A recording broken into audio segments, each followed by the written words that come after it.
Hello, family. What's going on? What is going on? Make sure I ain't got an echo. Oh, okay, hold on. Can y'all hear me? Can y'all hear me? Come on in the room. Come on in the room. Come on in the room. I got six people watching. Let's see. Let's get these numbers up. Hold on. What is my computer on? Okay, I got 50% on my laptop. I don't need my charger just yet. Come on, family. Come on in the room. Let's see. Who do I have? Who do I have? Y'all say something. Hello, Stephanie. Hello. Let me see. Come on, y'all. Come in the room.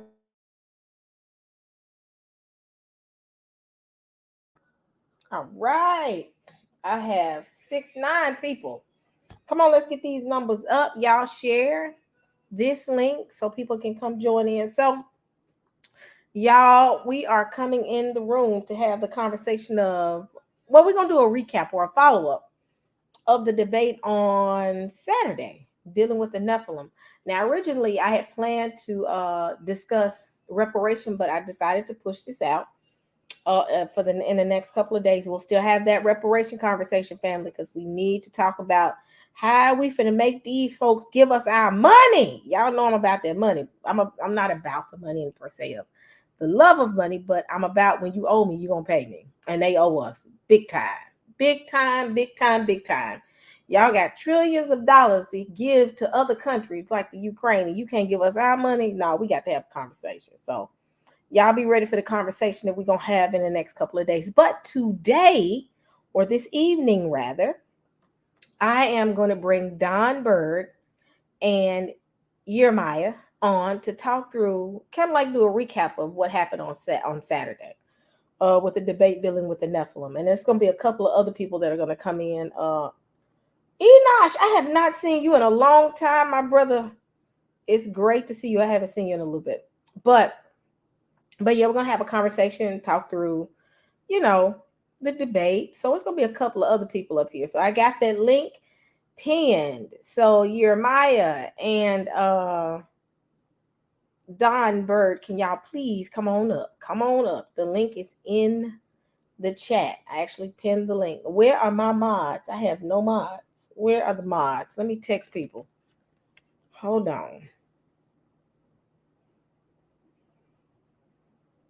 I know a couple of my mods are coming here eventually. They sick of me. They like, you on live every single day. Y'all know I'll go live 5 days straight and then won't nobody hear from me for like 3 weeks. There we go. Angie Love, I'm putting you on the hit list, sis. I called you twice because I had something to tell you, sis. So call me when you get a chance. I know you busy. But yes, I got my mods here. Great. Hey, Cam2 player, thank you. So I'm excited. But yeah, we're gonna have this recap conversation. It's gonna get real interesting. Real interesting. So, but I'm waiting on them. Oh, here we go. Oh, look who I got in the room, y'all. He coming here to start trouble. Y'all know he coming in here to start trouble. Wiggins, you coming in here to start trouble. Sister E, you already know it. Hold on 1 second. One second, Sister E. Brew Queen, hey, I'm glad you're here. I got a little concerned. I was like, where are my mods? There are no mods in the building. Y'all, again, I'm gonna go back. Y'all know I would do back-to-back lives for about a good 5 days. And then y'all don't hear from me for about 2-3 weeks. Oh, y'all know I will overdo it and then take a break. So y'all pray for me. I gotta learn how to spread it out.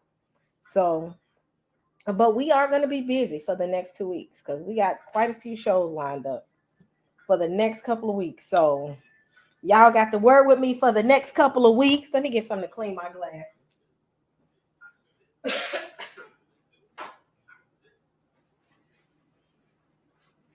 Come on in the room, family. What is the rest of these folks? Hey, y'all, I want to tell my mods and my chat. I have got nothing but great reviews about my chat. They say that the chat, that's all people talk about is the chat with my channel. how they love, how y'all are engaged, how y'all are involved, and how nice y'all are. So I thank my chat. Y'all chat, you know what? I love my chat. My chat are some sweet people. So I get nothing but great reviews about y'all. So thank y'all for being the good people that you all are, because yeah, people, I mean, one thing I hear is they say Sister E's chat is gonna be engaged and they are sweet people. So That's thank true. y'all. Thank y'all so much. That's true. Now, Sister E, what you got going on? Okay, so you got me on the show, and we're getting ready to do a recap on this debate. This is gonna, this is, Oh, and we have Perizzo one on the stage, and this is going to be pretty interesting. I look like we just have the Percepticon slick. The Hobbs is in the house, my brothers. These are all my brothers, man. I love them dearly. And Sister E is my sister. I'm just like grateful to know these people. And I'm gonna tell you this, Don Byrd. I do believe, um, you know, as relates to did the angels sleep with? I'm gonna go. I would go. We are sure you believe there's some goats with some wings on them flying around the mayonnaise and the rainbow. See, I want to go ahead and put my opinion Good out night, first. This is my folks. brother. Yeah, but okay, Don. Okay, Don. I love you guys, but huh? I'm But glad. we all got. I just. I'm gonna say this. I'm gonna say this and then digress. Don, I'm looking forward to hearing your review tonight, and looking forward to hearing everybody review tonight about the debate. I thought it was a great debate, and so I'll land there. Yes, land on the dry ground. Try not to dive in the duck pond, okay? Sister E, what's good? What's good, girl? What's good? What's up? What's up? We not finna. Wiggins. Wiggins is with the what craziness? Who drugged the raccoon in here? How did he get here? How did he get here? I don't know. Speaking of raccoon, y'all, we had a funny situation. I was walking to the store and I was wondering why all these folks were crying around this air condition. It was a raccoon stuck in one of the, like in the back of it. He wasn't dead, he was living. But these folks was acting like they had never seen a raccoon before. I was like, okay, it's just a raccoon. But they were shocked. They had surrounded, like, I thought something was really going on. But when you said that, you made me think about Yeah, that yeah, but situation. sister, that's how some people. That's how some Christians act when they see God pour out the Holy Ghost and fill people with the Holy That's Ghost. right. The You Shamananda, know, the some people don't raccoon believe. by the Some air people, condition. some people don't believe And he's going to heaven, right? like the show we had But I last. digress. I digress. Oh I my digress. God. It's for you, Wiggins. The lady said, I need for y'all to go higher. She told me I need to go. Dunbar, she told me there was a lady on the show last night. I was on Sister E's show last night. And there was a lady, young lady, Hmm. who told me I need to go higher. She told me I need to go higher. And we were agreeing on pretty much everything, but in the end, she told me I need to go higher. I was kind of confused. Why did she tell me that? But I don't know. I just think, Don, you missed a good show last night. We were talking about the Holy Ghost and the Holy Spirit, and boy, I think you would have had a good time. Putting in your input as it relates to the Holy Ghost last night. You probably should go back and take a look at that and tell me what you think Yeah, about I'm that. on, my doctor told me to stay away from mayonnaise sandwiches. That's what he highly recommend, and I eat more vegetables, you know. So I've been watching my diet. Yeah. But no thank you. Yeah, no, because some of us speak in tongues over here. We filled with the Holy Ghost. We really filled with the Holy Ghost. The same Holy Ghost that God gave, like Cornelius and Peter and them on the day of Oh Pentecost. my goodness. You're trying to start something. So you want me to go against my doctor's orders? Who in the world does that? No, no, no. You're trying to trick me to catch a heart attack, ain't you? Uh-uh. No, no, no. Well, Uh-uh. just we're I'm just sticking we're to just my shooting the diet. breeze. That's the best thing for me to do. Well, just shooting the breeze to everyone jump on the show. Is everyone here? And then after everyone jump on the show, it's gonna be showtime. Is everyone here? No, we're still waiting for YirmeYah. Where Okay. is this dude at? We we waiting for Mr. Mayonnaise. Please say the nays.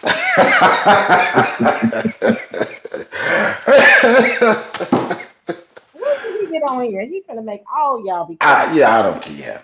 Yeah. Come on with the Precepticon soup. This is gonna be good though, folks. We're gonna do a review. His student, my student, our students. Feel funny to say that too, by the You know you way. went Ain't over the no top student now, of mine. Not You went over tonight. the top now. We doing critical examinations around here. What is it? Boy. It's the Dunites? Is it what was it? The Dunites against the Precepticons? You are such a pizza delivery guy. You understand what I'm saying? Little Caesars. You're Mr. Pizza. Thanks for playing though. I No, we're mean, gonna get serious tonight, is what we're gonna do. Something is You're really a piece wrong of with cake, that. judo. Okay, clean You're my a piece of glass. cake, judo. I want you to know that. And Lahab, what's good, bro? You ready for this breakdown? We're gonna break it down, Shaman to the Nanda Shalom. style. Get him, Brew Queen. What's up, bro? Percepticons in the building. I came to support my squad and celebrate on the I'm just going on the victory. How about that? It was a vinegar Yeah, victory, is what it was. I'm just Vinegar going has a little bit more waking power than water, regular water.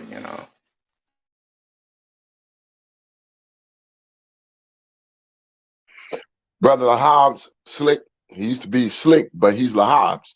It's always good to hear your voice, man, and it's always good to rap with you. I can tell you the truth, Brother Lahab's. This brother be on prophecy. And I appreciate that, Brother Lahabs, because he likes to talk about the prophecy concerning Israel. And he has some great scriptures in his knowledge about the things that come towards Israel for Israel, the word that God has spoke towards Israel. He You got mean he like got Saturdays? You mean like Saturdays, right? Colossians. well, yeah. What are you trying We to say know you about was going down there. it? You the cab driver. We knew you was going down there. Well, I'm not sure, but yeah. What are you trying to say, Don Bird? Bring it out. No, you was trying to get me to admit there was gonna be a Sabbath coming when Jesus get here. That's what you was trying to tell me, Oh yeah, right, yeah, Steve? that's right. That's what he That's was right. saying, right?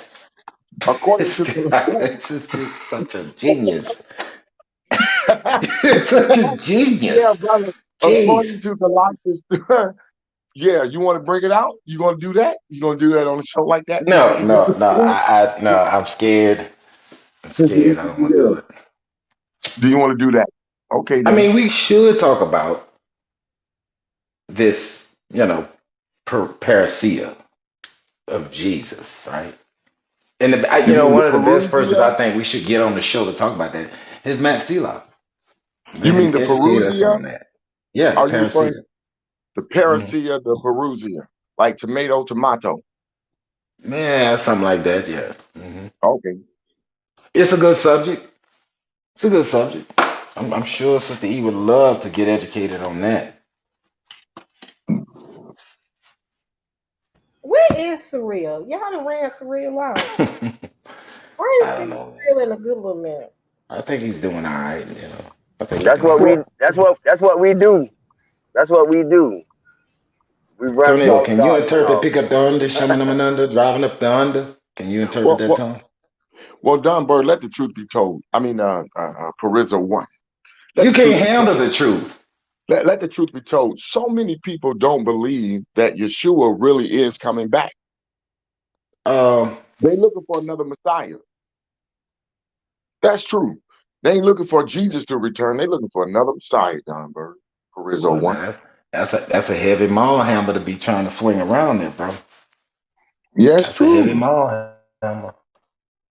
It's true. Well, I, Where is? Can somebody please text YirmeYah and find out? Hold on. yeah, somebody need to get a hold of him. Hey, Lahab, why don't you call YirmeYah, bro? I'm sorry, Lord Megatron. Yeah, we're gonna have to put up with that little noise too. You know that, right? Oh my gosh. Don't you play it Put up slick. with that noise. That noise. Every Bothering the time I neighborhood with that noise. Yeah, we could have started the show and been halfway through by now, I think. What you think? Yes, I think we got to get Israel as well. Nah, we need YirmeYah. Okay. I mean, we only been talking about 15 minutes. We are on color people time. 15 minutes is pretty good. You know what I mean? Yeah, we you know what? I think we ought to put the video on and let it be playing and listen to the debate. it's a lot to That's what I listen. think. I mean, it's a lack of Well, something going on around here, and I just don't know what well, that Don Bird, is. Don Bird, before we get started, do you really believe Jesus is going to return? Do I believe Jesus? Yeah, I do. Yeah. And Don't know and how do you when, be, but yeah, I believe that. and tell me, how do you believe he's going to return?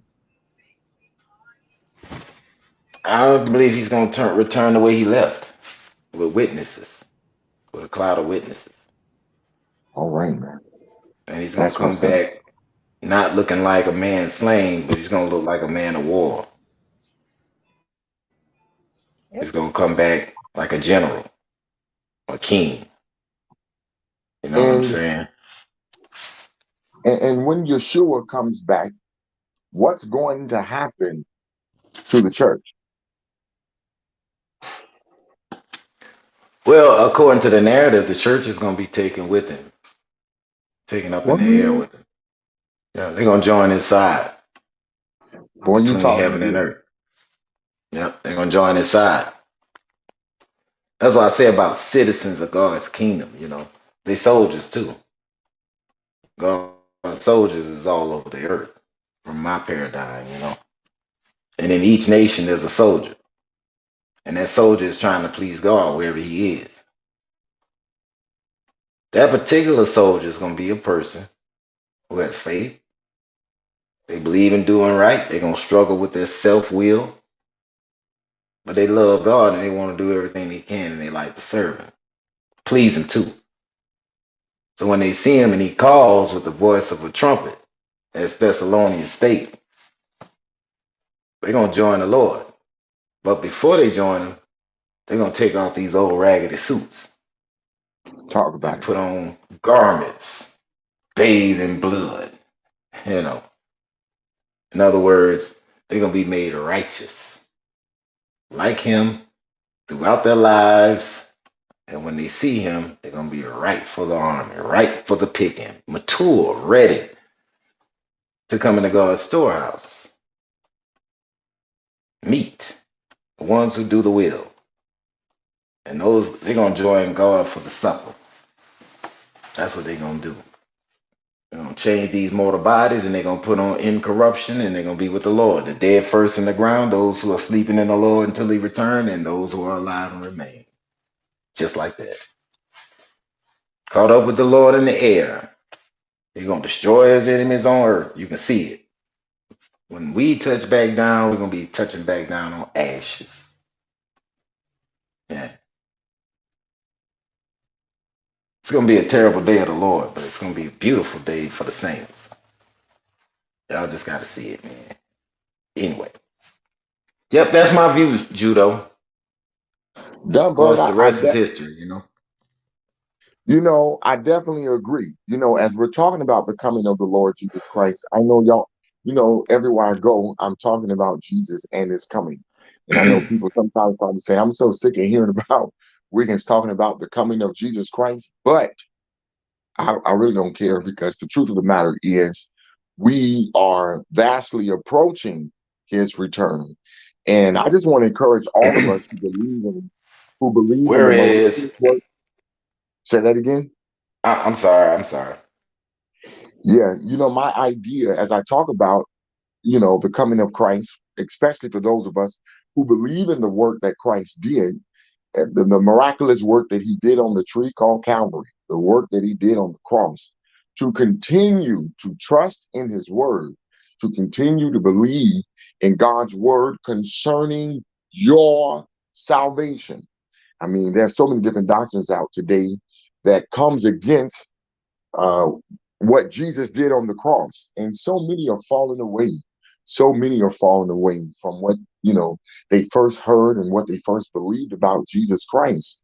But I think, to me, it breaks my heart, to be truthfully honest. But nonetheless, it is what it is. But my view is, again, to encourage those of us who do believe in the coming of Jesus Christ and his promise that he gave to us, to hold on, because we are drawing close. We are in the, looking at what we see in the earth today, and measuring what we see in the earth to what the Bible said would happen right before Christ returned, or right before the time Christ appears.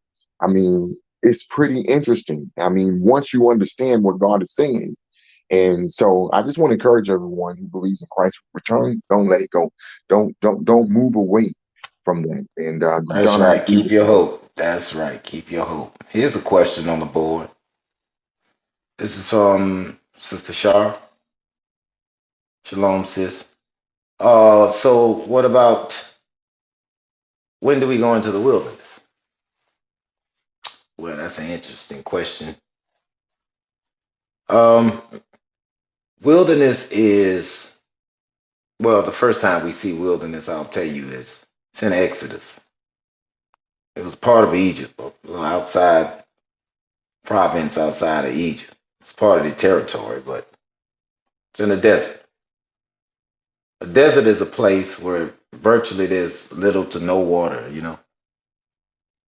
Will we go to a place like that? Sure, we will. The Bible says, and I want to say it's Ezekiel. I could probably pull the exact quote, but I'm just going to paraphrase. There will be a famine in the land, but not of bread and water, but of hearing the word of God. In a desert, you can't grow wheat in the desert. And there's no place to grow wheat. There's no place to have water sources. In fact, you see Moses going through having to give the children of Israel water in the wilderness. 40 years they traveled. And Moses and them had to provide for them everything they needed, the manna from heaven, the blah, blah. That's the wilderness. The wilderness for us would probably be something like that, but on a broader scale. John Burke, can I say See what I'm something? saying? Before we Hold go on, let into me the finish. wilderness, Because I want to answer this as the question. I want to make sure I answer it. But I want to give her some basis, something to reason with logically for the question, you see. yeah, but I Because do want to just add this in what wilderness we talking before we about go here? into the wilderness, something great is going to happen. Yeah, but Many of I the ain't talking about African, that. I'm something not great talking is about going that, to. Santonio. I'm I not know. talking Just about wanted that. to. I'm not even talking about that. I get it. What you about to say is something I know. that, Don't worry about it. but I'm I gonna just want answer to her throw it question out and there. then you answer her question. How about that? You Well, answer the way you want to answer. I'm gonna answer the way I want to answer, and I'm gonna land with this.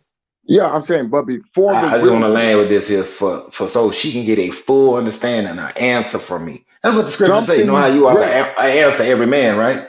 We got to know how to something great, answer, you know. something But great I is don't going to believe in a happen. going to a place wilderness. It's But on a broader something scale great is from going that. to happen to the African Americans before we go to the wilderness.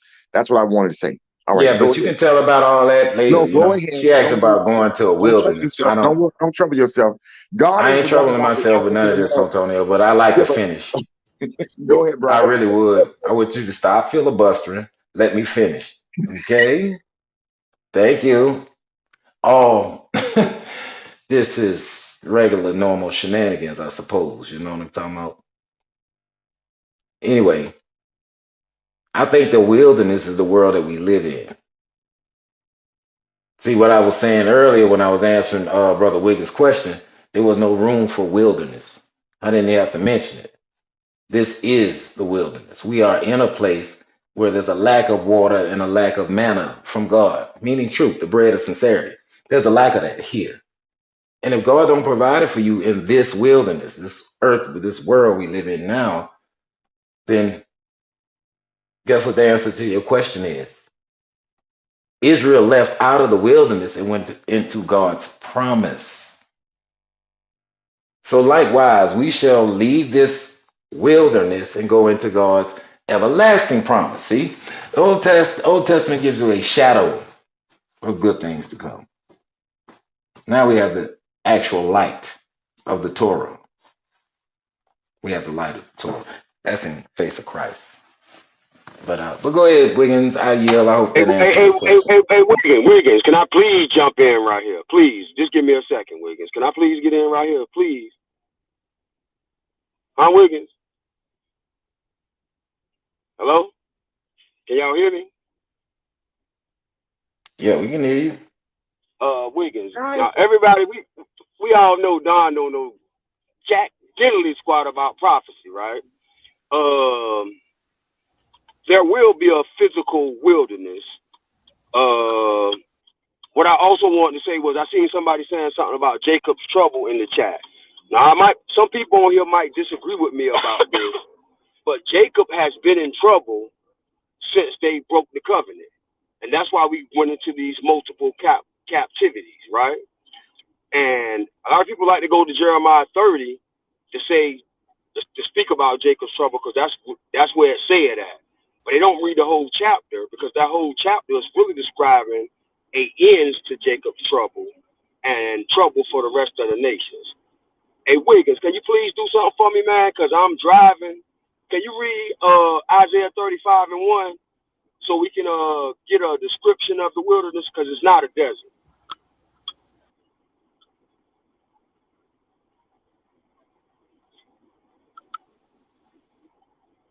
Can you get that for me, Wiggins, or somebody else, Sister Okay, E?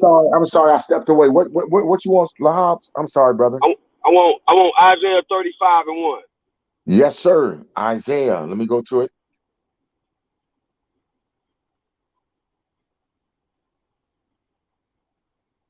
My wife had just come in the house and I couldn't get to now my app is tripping. You say Isaiah 35 and 1? Yes, sir. Okay, here we are. The wilderness and the solitary places shall be glad for them, and the desert shall rejoice and blossom as the rose. It shall blossom abundantly and rejoice, even with joy and singing, and glory of Lebanon shall be given unto it. The excellency of Carmel and Sharon, they shall see the glory of the Lord and the excellency of our God. Strengthen ye the weak hands and confirm the feeble knees. Say to them that are fearful heart, be strong, fear not. Behold, your God will come with vengeance, even God with a recompense. He will come and save you. Then the eyes of the blind shall be opened, and the ears of the deaf shall be unstopped. Then shall the lame man leap as an hart, and the tongue of the dumb shall sing. For in the wilderness shall waters break out in streams in the desert. And the parched ground shall become a pool, and the thirsty land springs of water. In the habitation of dragons, where each lane shall be grass with reeds and rushes. And an highway shall be there, and the highway, and it shall be called the way of holiness. The unclean shall not pass over it, but it shall be for those, the wavering men, though fools shall not err therein. That's it. That's it. Hey, Wiggins, can I get one more? Isaiah 51. Isaiah 51 and 1.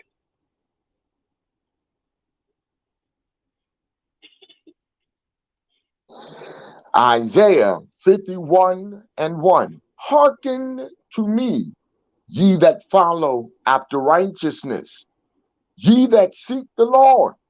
Look unto the rock whence you are hewn, and to the hole of the pit whence ye are digged. Want me to keep reading? Yes, sir. Keep going.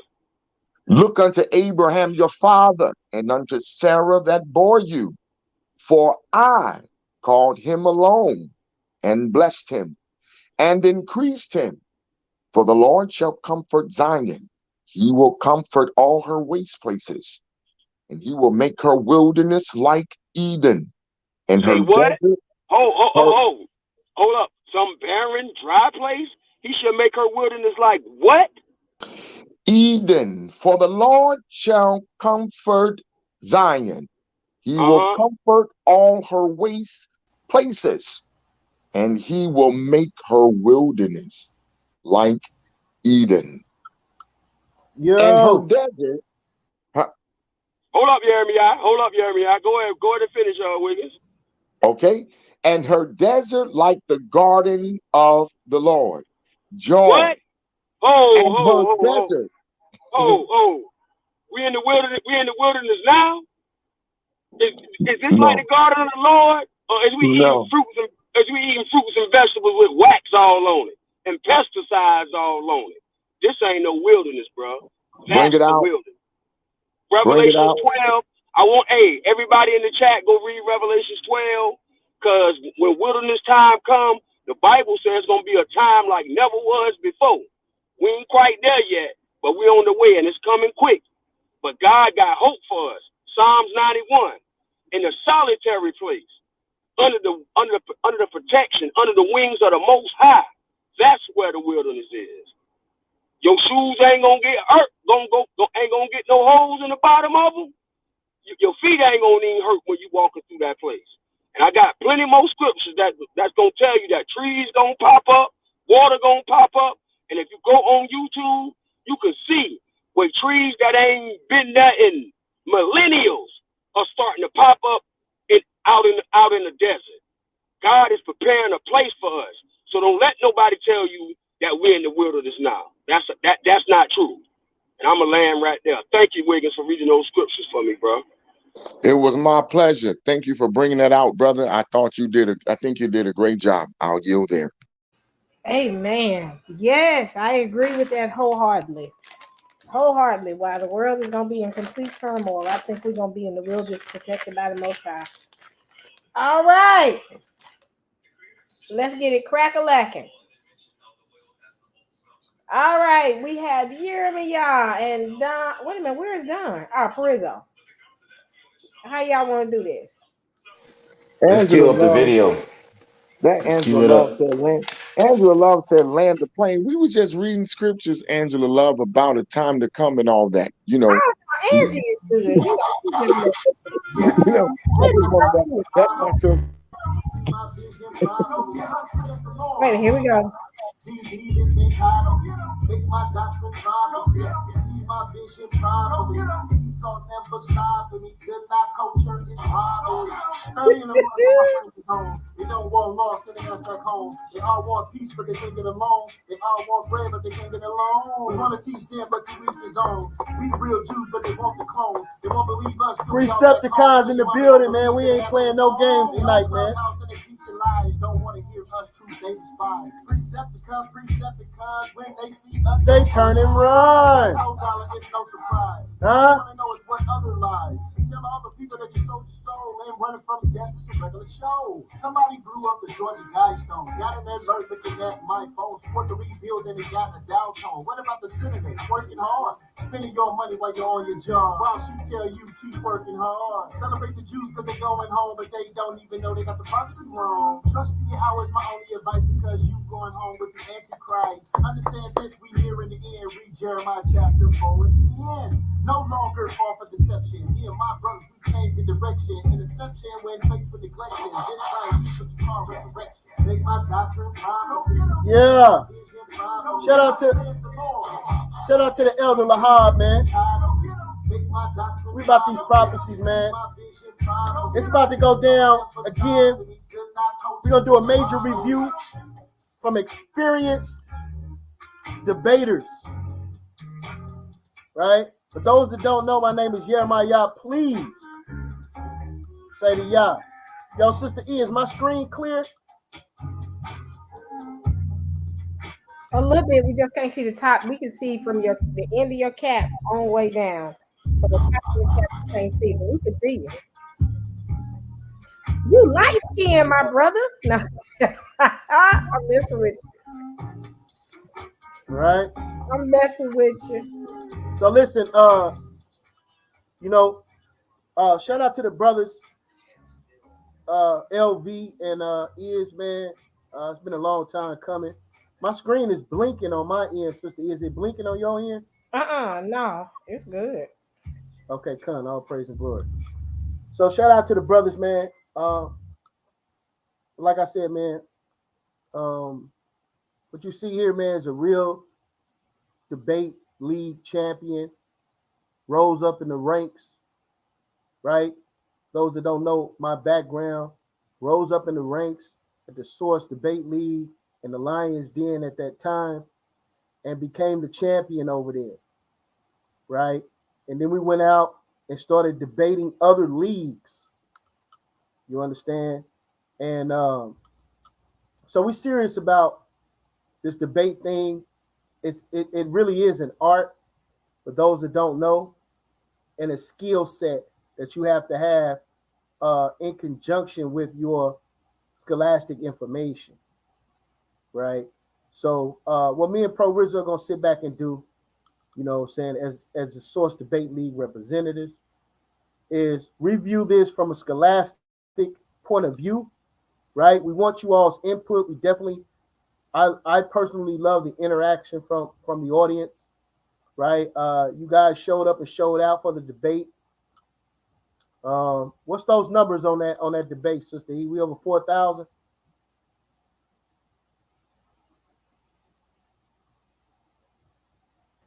What you say, YirmeYah? What's the numbers on that debate? We over 4,000 views on that debate. Let's see. We got. Let me go look. Yeah, we have 5,000. Look like We got for the debate. We got 2,000. 2,100 views. Cool. So you all showed up and showed out. So we're just gonna review this debate from a scholastic point of view in a debate tactic view, right? Shout out to Pro Rizzo. What's going on, brother? Yeah, why you show up 37 minutes late, man? That's what I'm trying to figure out. What's up with that? Because I'm the man, okay, brother? And when you become the man, you can show up what time you want to show up, sucker nigga. Understand that. Hey, man, come on, man. We know better than that. Bring it out. All right. So now, Pro Rizzo, you there? Y'all are hilarious. Y'all are hilarious. You don't ask the people's champ what time he's gonna show up. He shows up when he want to show up. Understand that, man. What's wrong with you, brother? I mean, like, what's wrong? I mean, like, he's a superstar. Yeah, I mean, I think we started 37 minutes ago, man. Come on, don't be doing all that. Understand that, man. No, actually, respectfully, I was having some. I'm still having some technical issues. My screen is blinking. I don't know if it's blinking on y'all end. But again, we're going to do a review on this debate. I'm going to skip through all of the formalities at the beginning, Sister E, and go straight into the rounds. Pro Rizzo, are you there? Okay. Yeah, I had to switch devices, man. What's good? Okay, con. Yeah. Now I was telling the people we're going to give a review from a debate, from a debater perspective, on what transpired. Pro Rizzo was making some points that I don't agree with. You understand? And so we're going to talk about it, and we want you all's input as well, man. So let's enjoy this together, and let's see if we can magnify some of the strategies of the debate within itself. Is anything you want to add, Pro Rizzo? No, let's just let's get down to it. Let's point out as many points of clashing, any deviation, anything that I would normally look for in a debate. I'm sure we all like to criticize what we're seeing, like to bring out good points, good blows, at least to the best of our ability, as we can catch them. So I don't know how much of it you want to play, but we definitely want to catch point to point. That's my main thing. All right, let's get this first round. I believe LV went first. So let's take a look at his first round, and then we're gonna talk about it. Right? Y'all, we get ready to get started. You want to interject any point you want to magnify, Pro Rizzo, of course you can. Salakia, Sister E, go ahead. That goes the same for the people. And touch your native. This is how we're gonna do it. Let me just do it like we put up the rules to this. So this And based on Genesis 6. I'm not going to explain each person's timer, and is LV started. Are you ready, LV? And go. okay, I start by reading Genesis 6 and 4.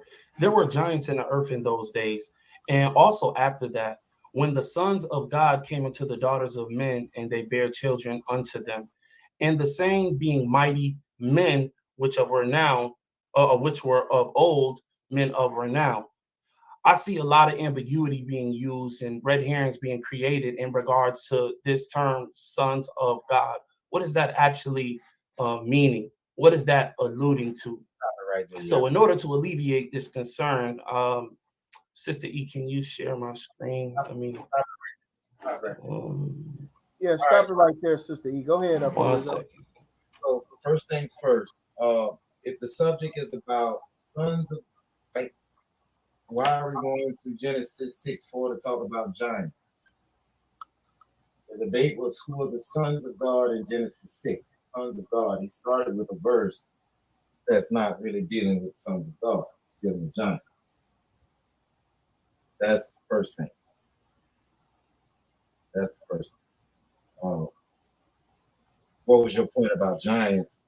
How did it lead into the sons of God? And actually, I think in that verse, that's not even the first verse, is it? I don't think so. If I'm not mistaken, that verse is what, verse 3? Let me look and take a look and see right quick. Genesis 6. Yeah, he starts at verse 4.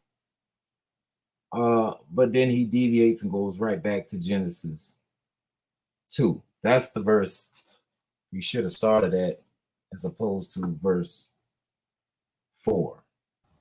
Hey, Sister E, can you bring us back to the home screen real quick? All right, go ahead, Pro Rizzo. Well, just saying, if you're going to, and this is for people who want to get into it. One thing you definitely want to do is always establish your premise first. Start there. Establish your premise. If you're arguing for who sons of God are, then you need to go to where the sons of God are located in whatever source you decide to go with. In this case, he went with the Bible, but he didn't start with sons. He started with giants. That's a little bit misleading. That's misleading, and that it really characterizes as a junior rookie mistake to just dive off into anywhere other than in the exact spot. You want exactness. If I'm following your argument, if you're talking about one thing in the title and then you get to pointing on something that's really irrelevant, you can lose points for that. You lose points. What that does is weaken the base of your argument. It weakens it.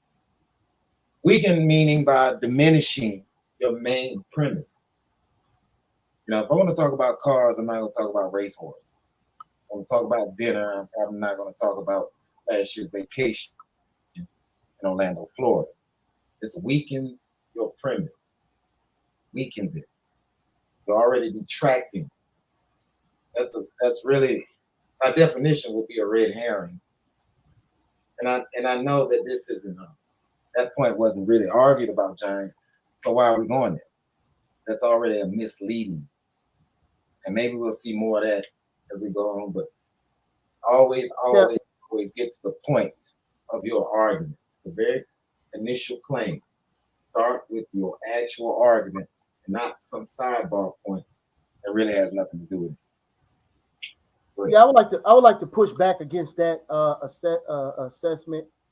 Reason being, if you go back to the screen real quick, Sister E, I want to show something.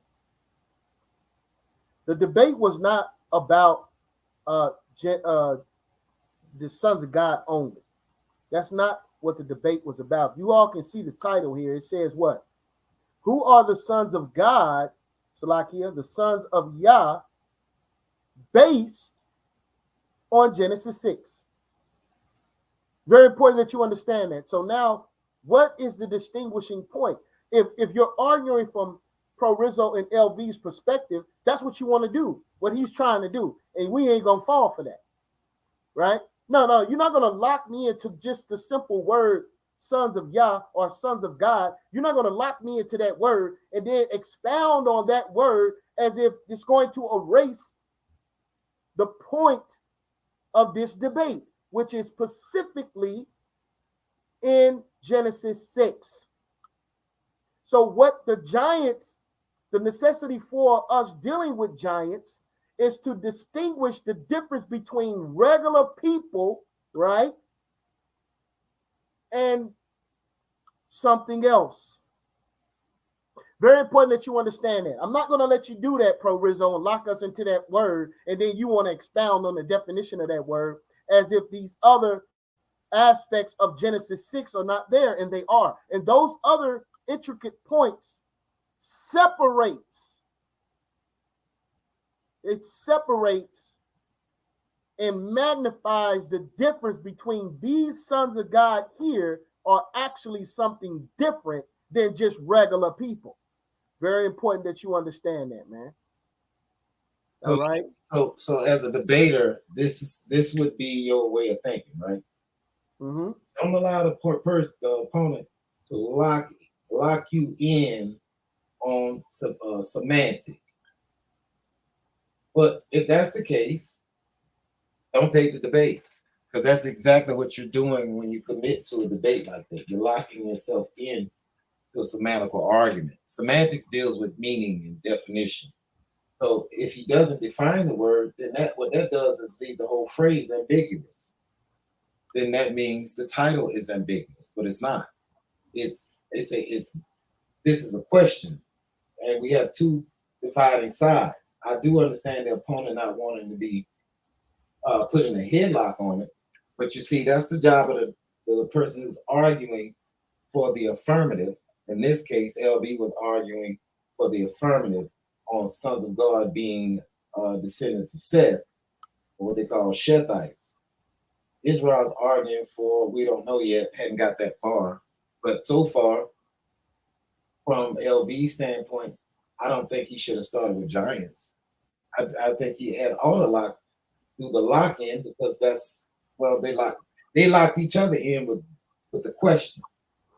That's the issue with that. That would work, but not in this case, because they have to first. That's the whole problem with your particular stance on this topic in the first. See, what you want to do. You got to get a premise. We have to know, as listeners, we have to know the premise. As judges, we have to know the premise. Who is arguing clear? We have to have clear lines, separating lines. What is he arguing? What is the other one arguing? So if you start off that way, it's no different than making your own argument weak. If you don't argue the actual title on one side of for or against, then that automatically weakens your argument. But one second, Pro Rizzo. The title alone does not affirm the position, right? Right, I agree with that. Okay, so it's up to the debaters to affirm their position. So the title is, who are the sons of God in Genesis 6? That's very important. So you want to leave that last part off. See, and what's very interesting, family, about this discussion is that me and Pro Rizzo have opposite views, opposing views. And so I'm getting to the crux of his view on the text itself and the necessity to eliminate the rest of the text itself in order to substantiate his argument. Pro Rizzo, that ain't gonna work, bro.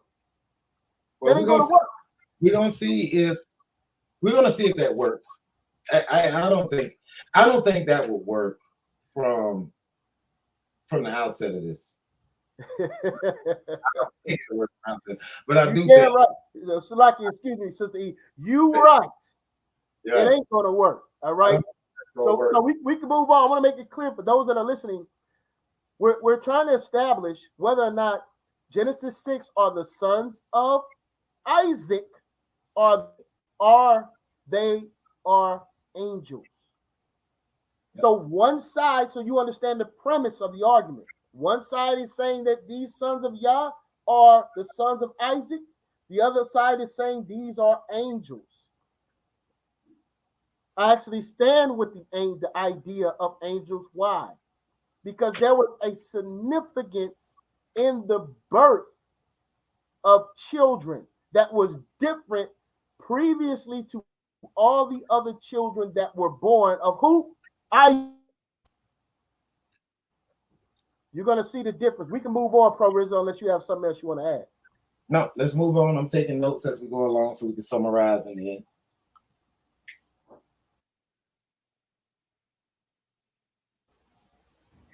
I'll pause for a minute so you can get your screen together. I will give you a chance if you don't have your screen. So I would advise everybody to get their screenshots ready. All right. My screen is up. Okay, I'm starting the clock now. Let's go. All right, thank you very much. Now, there seems to be some confusion in regards to sons of God. I think we all can agree, just in regards to the term son, that this obviously could be referencing a bloodline lineage, being the offspring of, and this source will actually attest to that this is an understanding. However, what people are not aware of is its vast understanding as it relates to the text. And I'm going to go into it to actually pull this out to show you guys what's actually happening in regards to the term sons of God. This expression occurs, and even with some frequency, in the plural before it is found in the singular. That is, in order of God's revelation, it is used in a sense applicable to a certain class or classes of God's creatures prior to it being employed as a distinctive application of one to whom belongs to the sense of altogether particulars. I'm going to scroll down to the first reading, sons of God. View generally. Hey, 1 second. I'm pausing for a minute. Can you zoom in a little bit? I don't know how to zoom in, to be honest with you. Okay, continue on. Try hitting Control Plus. Or there's a quicker way to do it. If you're on the Google, you can go to your view to the upper right-hand corner of your screen, and you can change the percentage from 100% to 200%, or about 150%. And I pause and your blow time. your screen up. And I pause. YirmeYah, did you say something? Yeah, I was saying, could you fast forward through all the little confusion there? All right. While she's doing that, Pro Rizzo, this is where the argument goes left already, because nobody is arguing. Let the man talk. Close up your filthy mic. Jeez. Dude, it is at Genesis 14. I thought that was Pro Rizzo talking to me now. In reference to the growing corruption of the end. So what did you say, YirmeYah? Yeah, let me say this real quick. Pro Rizzo, you there? Yeah, what's up? Talk to me. Yeah, so this is where the problem goes off. So now, right? He's giving us a soliloquy, right? he's giving us a damn soliloquy, right? Ain't nothing but a hound dog. Barking all the time. Right? The man is giving us a soliloquy, and this is the epitome of a straw man. Nobody is arguing whether or not the sons of Isaac are ever referred to as the sons of God. Nobody is arguing that. Well, who said that? This is what he's diatribing on now. He ain't even said nothing. He just said A son of God is a class of creatures. He meaning class of people. He didn't clarify that very much, but he's saying it's a title given to a special class of people. That's what he's arguing. At least that's what he started with. Well, if you listen, I was there. I know you were there. Mm-hmm. We know where this is leading to. I'm saying right here is where this is where the straw man begins, Pro-Rizzo. Well, we got to hear what he's actually going to propose from this source. I don't know. All right. Let's see. All right, Sister E, we can go back in. Diluvian, this is in reference at this far from early 3 minutes. So I pause it. Enough time to get your thoughts together, and you tell me when you're ready to go back in. Okay, yeah, I'll go back in right now. Sons of God view generally, we first meet with the designation in a passage which is far from early times been differently understood. It is at Genesis 6:14, where in reference to the growing corruption of the antediluvian, this is pre-flood times, it is said the sons of God, Benin Elohim, saw the daughters of men, that they were fair, and that they took unto them wives of all those they chose. All right. I think we all understand that to be the narrative. We all get this. And again, were giants in the earth. Literally, the Nephilim were on the earth. In those days, and also after that, when the sons of God came unto the daughters of men, and they bare children unto them, these were mighty men, the heroes who were of old, men of renown. The sons of God in these verses may say many of these Jewish interpreters were persons of quality, princes and nobles, and the daughters of men they married were females of low birth, as if the climax of disorder and corruption in the Bible since were marrying below one's rank.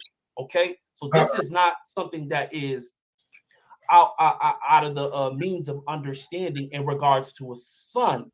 But I have more sources to bring that up. I'm not going to go into everything just because of the sake of time. I'm going to pull up my next source right now just to parallel with this. Yeah, Matter of fact, before I do that, Sister E, what I'm going to do is I'm going to go into a couple different times where the sons of God is actually being rendered. We're going to go into the context of things. So y'all guys get your notes out. First, I would like to bring out 1 John 3:1. That's point, man. That's point. You just explained it. Sons of God were high-ranking nobles, princes, and the daughters of men were low people from women from in a lower state. You got a high class of people. They're princes and rulers, and these sons of God married a different class of women. Now that's his argument. That's his premise. That's what he's saying that's what the source is giving us. These are men. That's the whole point. These are human men. Byrd, I like to interject there for 1 second. The sons of Adam and Eve had already been sleeping with one another, producing daughters and producing men. And then all of a sudden, out of nowhere, we get this idea that the sons of God saw that the daughters of men were fair, and they took upon them wives. That just doesn't make sense. It's almost like saying that that there was no wives until the sons of God saw the daughters of men. And that can't be true, because when we look at, I was listening to Israel bring out a particular source as it relates to Cain when he went into the land of Nod. Some saying that he took his wife with him. He took his wife with him in the land of Nod. And to think that there was no wives, men and women wasn't marrying until the sons of God saw the daughters of men, that's absolutely it just doesn't make sense to me. So I'll land there. I think they were already marrying before the sons of God saw the daughters of men. Is basically what I'm saying, going back to um going back to the story of Cain. Okay. So I don't know how you think about that, but what do you think about when I bring that in? Do you think that the sons of God, that's when you think marriage was going before the sons of God saw the daughters of men, or that's when marriage started at that particular, I mean, when the sons of God saw the daughters of men, do you think marriage started there, or do you think marriage was before that? I think, according to the narrative, personally, I think that what we're talking about is a marriage between princes and people who were not princes, people who didn't have the authority that these sons had. Now, whether people want to call them angels or not, it doesn't say angels, but I'm going to say neutral. Whatever the sons of God are here, the argument is they're humans. That Yeah, would make. but I'm asking. That would But I'm make. asking you a particular question in Genesis 6, and it came to pass. Yeah, Are that you would. saying, are you saying at the time it came to pass is when there were wives and marriages, or were there wives and marriages before it came to pass? This is Because that's what we're reading. the earth being replenished. It's starting to populate. Yeah, but I'm asking you, were there wives? Are you saying that there was no wives at this time? And it came to pass when men began to multiply on the face of the earth, No, that the daughters. I'm sorry, say that again, Don. I'm not saying that. Okay, so then, we know that there were already wives before it came to pass. Yeah, but that's completely irrelevant to the point, other than just to say this is about marriage. This is about the population of the earth starting to explode, and they were taking on a certain class of females, unlike themselves in their class. So whether you want to call them angels or sons of God, that's for the debate, or men. LV's argument is these are men, godly men, marrying ungodly women. And this is what brought on the destruction. So, that's what that's about. But that doesn't make sense, man. Go ahead, Mr. Witness. I just want to say this, and I'm going to get out the way. But it sounds like that there was no marriage and no wives until the sons of God saw the daughters of men, is what you're saying. And I don't believe that narrative. Is not You're saying saying that there was no wives until the sons of God saw the daughters of men, and that's when they became wives. That's not true, because we see clearly that when God created Adam, he created Eve to be his wife. So we know that there were wives on the earth before the sons of God saw the daughters of men. Right. Come with that. You'd have to assume. No. I don't have to assume that. We know that God created. Wait. That's exactly what you have to be saying upon the text itself. They're straw manning the text. No, it's not. We know, because at this point, Adam and Eve is not in the garden, right? But in the garden, when Adam and Eve are in the garden, we know that Eve was created from the rib of Adam to be his wife. So we know that there was wives in the time that God created Adam and Eve. God always wanted husband and wife. Come on, man, let's not do that. So wait, let's be honest. So the point I'm making is, we know that there were husbands and wives before the sons. What it says, the sons of God saw the daughters of men, that they were fair, and they took them wives of all which they chose. We know there were already wives here. So before this scene actually took place. Why did you think I was saying that was right there in the beginning of Genesis 6? Slipping on the back. That's what you're doing. Here's another thing too. Nice try. Once these children are born, now they become to be famous on the earth. So now what we're gleaning from the argument, pro Rizzo, is that if you have children with the wicked woman, or a woman of a lower status, right? I see you in the chat, Big Nate. All right, if you want some smoke, you can come on here too. Okay, I see you in the chat. Of women of lower status.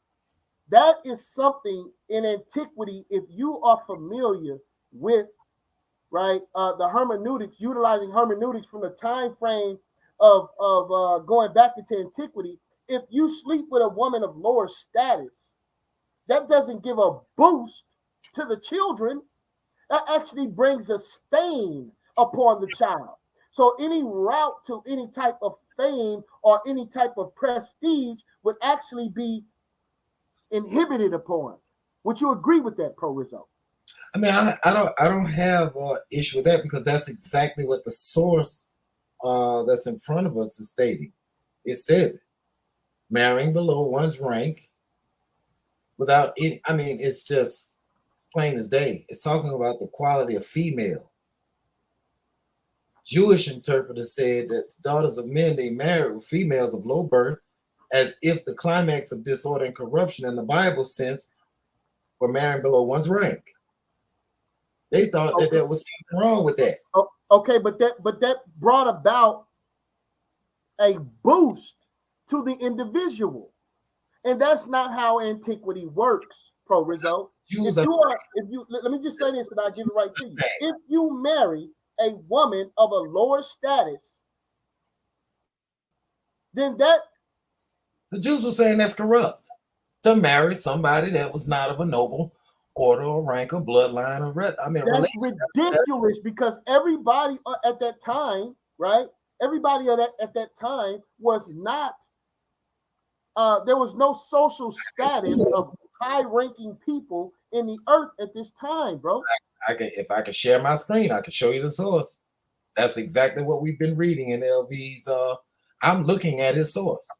It says it plain as day. What is the source, Pro Rizzo? What is that source? Listen, they say the sons of God in this verse say many of the Jewish interpreters were persons of quality, princes, and nobles.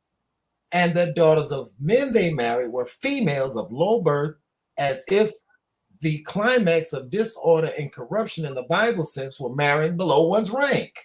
Meaning, you were a Hebrew, you weren't supposed to go marry an Edomite.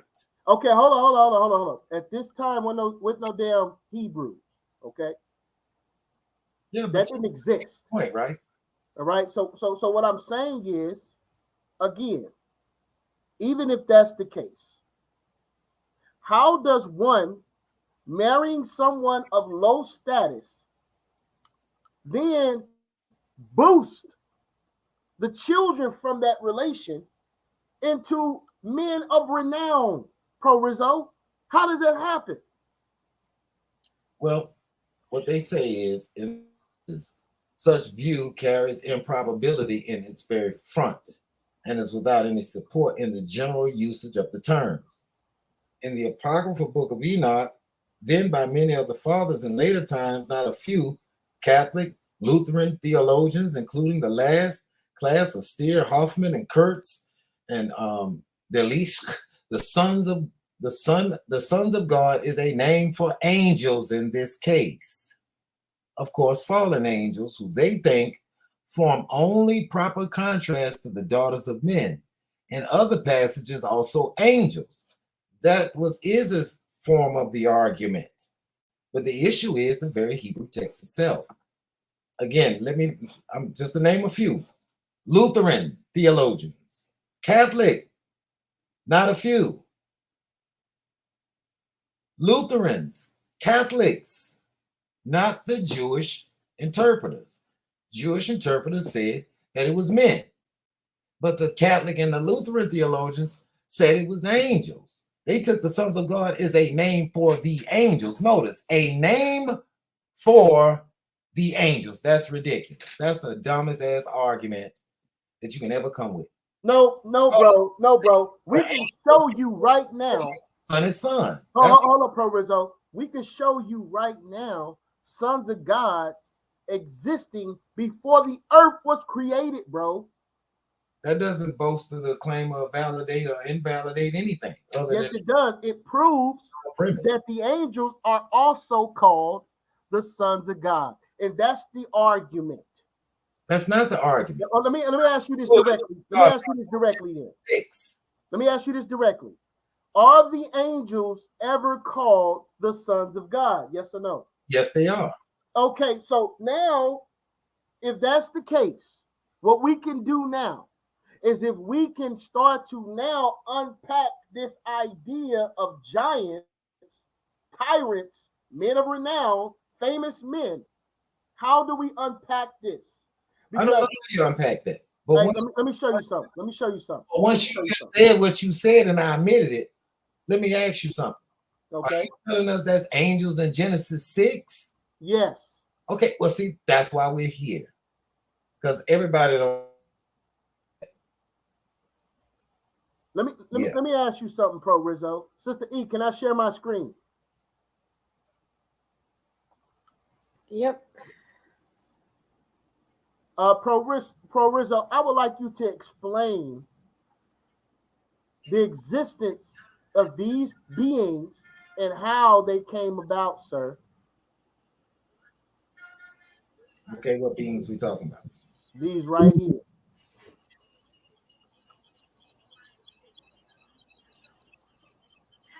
These are the remains, Pro Rizzo, of physical giant men. You can see here, this is a normal person standing in front of the remains of a huge giant. This is the remains here of a giant, Pro Rizzo, with people standing next to it of normal stature. How do you explain these physical remains of giants, sir? Photoshop is a very, very intelligent program. You should catch it on the TV. Comes on about 6 o'clock in the afternoon. It'll tell you that's just a myth. Are you telling me there's no archaeological sites of physical remains of giants, Pro Rizzo? And there are giants spoken of in the Bible, such as King Og. Okay. I'll tell you. I want you to pick on one of those photos. Oh, I don't know. Let's take the one with the man. No. I'm not gonna let you do that. I'm not gonna let you do that. No. I'm not gonna let you do that, sir. Yeah. Why not? No, I'm not gonna let you do that. I'm asking you very simply, right? I'm asking you. There are giants written up in the scriptures that we can go to right now, such as King Og. King Og, near the close size of any of them giants that you had in that photo. Now that man, that one of the men standing in the photo, had to be on the average just 5'9". King Og was 9 foot, 4 inches. Now that there's not a giant in that photo that King Og would even compare to in size, no, not a little bit. Them just put together fake little photos. That's all they are. Well, that's a ridiculous assertion. And number two, we don't have a photo back in them days. We didn't have a camera to take a photo. No, but we do have remains, right? That's right, but it don't mean something that's so unearthly. You can't even take a photo next to a damn car and get the whole car in it. And that's twice, 3, 4 times our size. How are we gonna get something that's that big and a photo from 15 feet away? What kind of camera is that? Probably got the lens of the size of a 50-inch flat screen TV.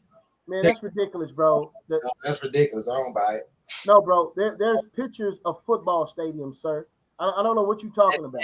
Yeah, usually they either way up in the air or they down low on the ground to try to take a visual going upwards. You can't get the whole stadium in there unless you're in the air. No. I'm saying we have archaeological sites that I can pull up right now. of the remains of giants, I can also go into the Bible and talk about and read about other giants in the Bible. Yeah. And guess what? Found out that the Smithsonian and other places that will even keep these so-called human giant skeletons around is just a fable. It's not based on anything but fiction. Oh my God, bro. This is ridiculous. You're gonna have to source up, bro, because I mean, ain't nobody here gonna take your word for it, bro. You gotta stop. You get it. You have to source up, bro. The Smithsonian ain't buying it.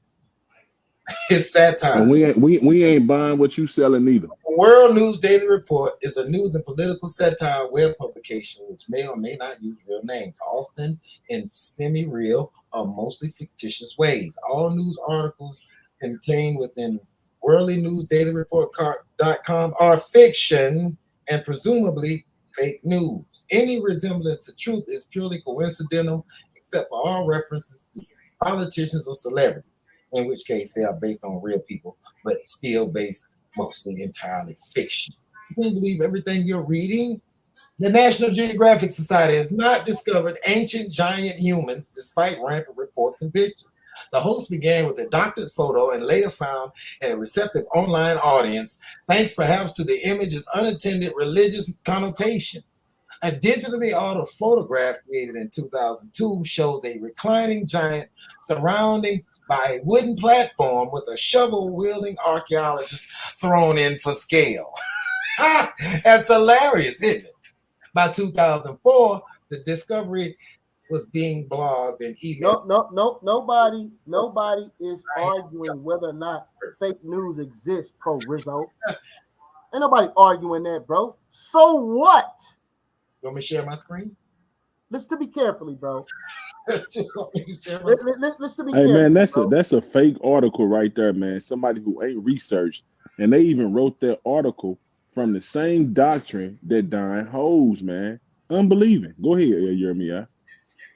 Yeah, so Bro, there are actual magi magicians such as David Blaine that exist today.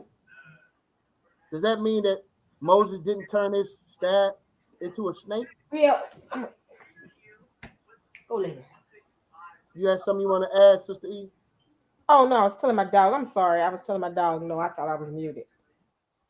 See, here's the thing.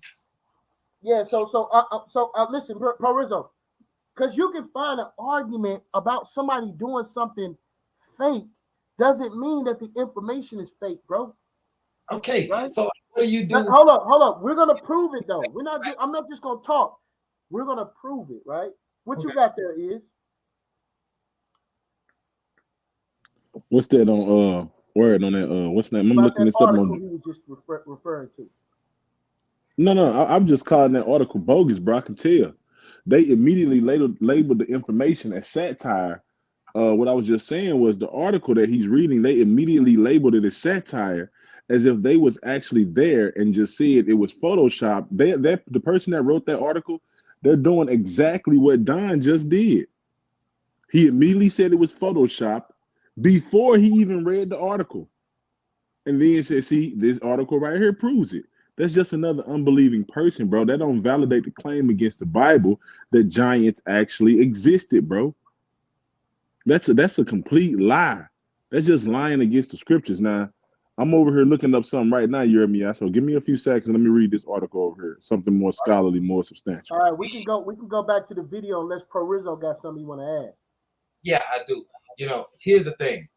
The Bible isn't talking about something as big as what we're seeing, even if you disagree with what I just stated. The Bible is not giving us those dimensions. This is purely esoteric. Giant don't even mean something that big. It don't even mean that grammatically, historically, linguistically. Hebrew or the Greek. The Greek is gigas, gigas, and the Hebrew is Nephilim. Nephilim do not mean giant. That's one of the most erroneous translations you can find when you find giant. That's a bad translation because hell, Jack had some beans He planted them in his yard and he went up the beanstalk, and what was up there? Oh, I don't know. A golden egg and a giant. Ho, ho, ho. You know, that's cartoons. It's myths, it's legends. There's no 450-foot giant in the Bible. That's not there. You're not getting ain't nobody talking about no 450-foot giant, but there are 13-foot men. 300 feet. That's is there 13 feet men in the Bible? No. King Og was only about Samson was recorded to be about 9 foot 3 inches. It's 6 cubits and a man. So that's about 9 foot 4 inches. Give it cubits 18. So if he's 6 cubits times 18, you add up the half of the 2 spans, 4 spans, whatever it is. Well, the math is. You know what's funny to me about arguments, right? Is that no matter how much evidence is presented, it just be cast off as fake news. That's so weak to me. You understand? Without discrediting this information and not taking into consideration that there are people that are paid to discredit information. Would you agree about that, right? There are people there's a group called the Bible Destruction Group. Have you ever heard of this, Pro Rizzo? No, I've never heard. Yeah. Their job is to do what, Pro Rizzo? I don't know. Never heard of them. To destroy the Bible. They're called the Bible Destruction Group. Anybody hearing at the sound of my voice, look it up. Well, how can you do that when there's a Bible on nearby everybody's household? That don't mean nothing about whether or not some things can be validated from a scholarly perspective when the scholars themselves are being paid to lie about it. Well, maybe. Listen. This is a phenomenon, Pro Rizzo, that actually exists. I can believe that. I've seen people destroy Bibles live, burn them on fire, barbecue, grill them. I've seen that on Facebook. There's a lot of people do that. Shoot at the Bible or burn it, use it for target practice. I mean, I've seen that. People throw them away. They throw them on the side of the road. They leave them in abandoned houses. I've seen all of that kind of stuff, but is that going to destroy every Bible? No. I think that's just some people's idea of trying to make a statement. I think no, bro. This is not about the physical destruction of books, bro, Rizzo. It's not about the physical destruction of books, sir. It's about the information that's coming from the book, such as giants. Okay, so what is giant meaning coming from the Hebrew book? From the Hebrew Bible? Okay, let's read it. And I'm going to read this source. And before any claims are made against this source right here, if Pro Rizzo argue against this source, I'm going to prove to you all. Hold on. I'm going to prove to you all and force Pro Rizzo in front of everybody on this app right now to prove that he needs this source in his Bible. So we're going to read something. So I'm waiting on the pushback, Pro Rizzo, if you dare. This is Baruch, the book of Baruch.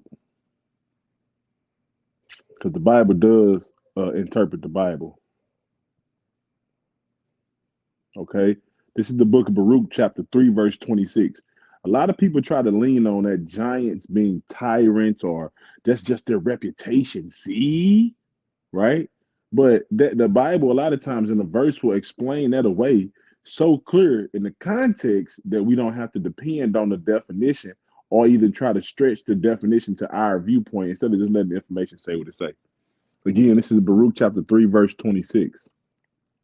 There were giants famous from the beginning. You see that? They're famous. That's their renown.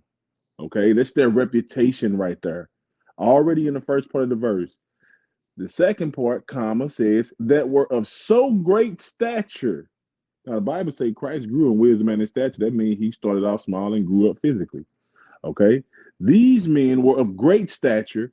Now we're talking about their size. What's great stature? How big is great stature? The Bible don't use words lightly. And listen, and so expert in war. Now it breaks up into the third part of the sentence. and it's about the tyranny that people like to talk about. This is the part about them being tyrants. They're great at war. They can bully people around, push them around. So when we look at the word giant, we just can't sum it up to one thing, meaning, oh, see the giant, see that just means tyrant. No. That's the first part of this verse right here in Baruch 3:26. So if anybody got a problem with that source, we're going to go ahead and watch somebody get forced into admitting that they need this portion of the Bible as well. I yield. Well, here's the thing. I think that a lot of people make this rookie mistake. It's not statue, it's stature, isn't it? Stature. That's critical for your understanding, for definition.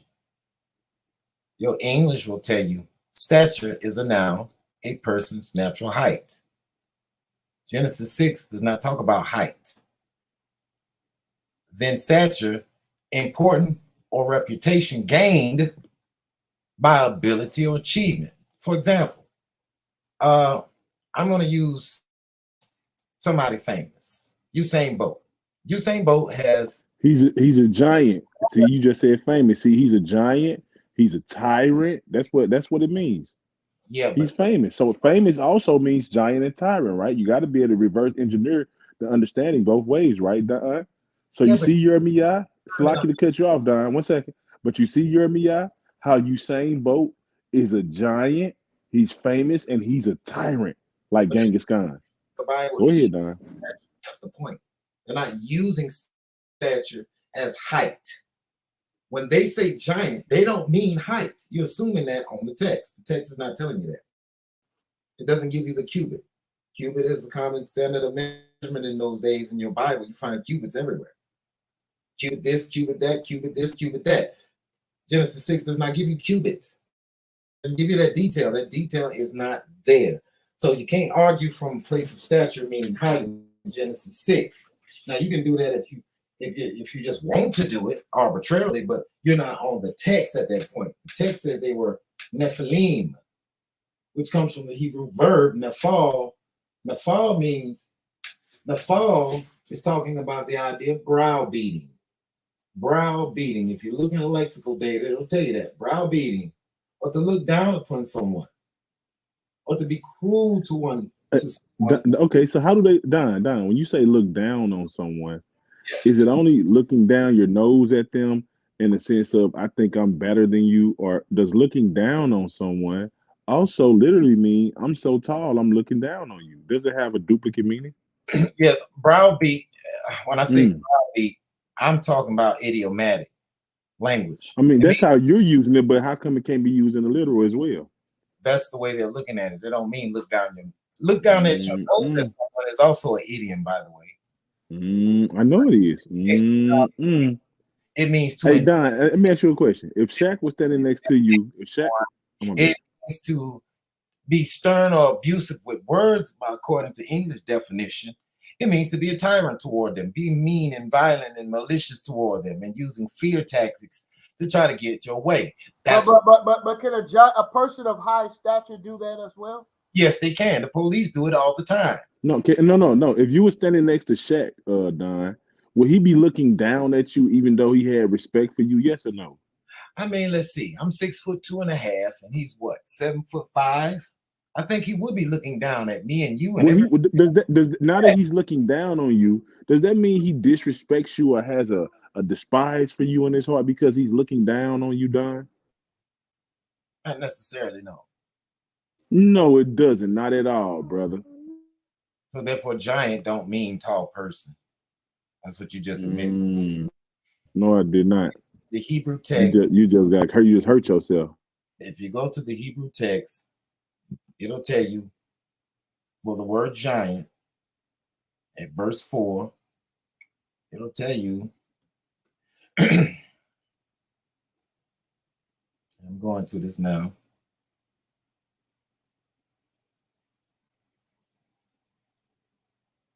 Nephil. In the Hebrew text is a masculine noun, Nephil. They tell you in Strong's definition, Nephil, from Strong's H5703, properly a feller.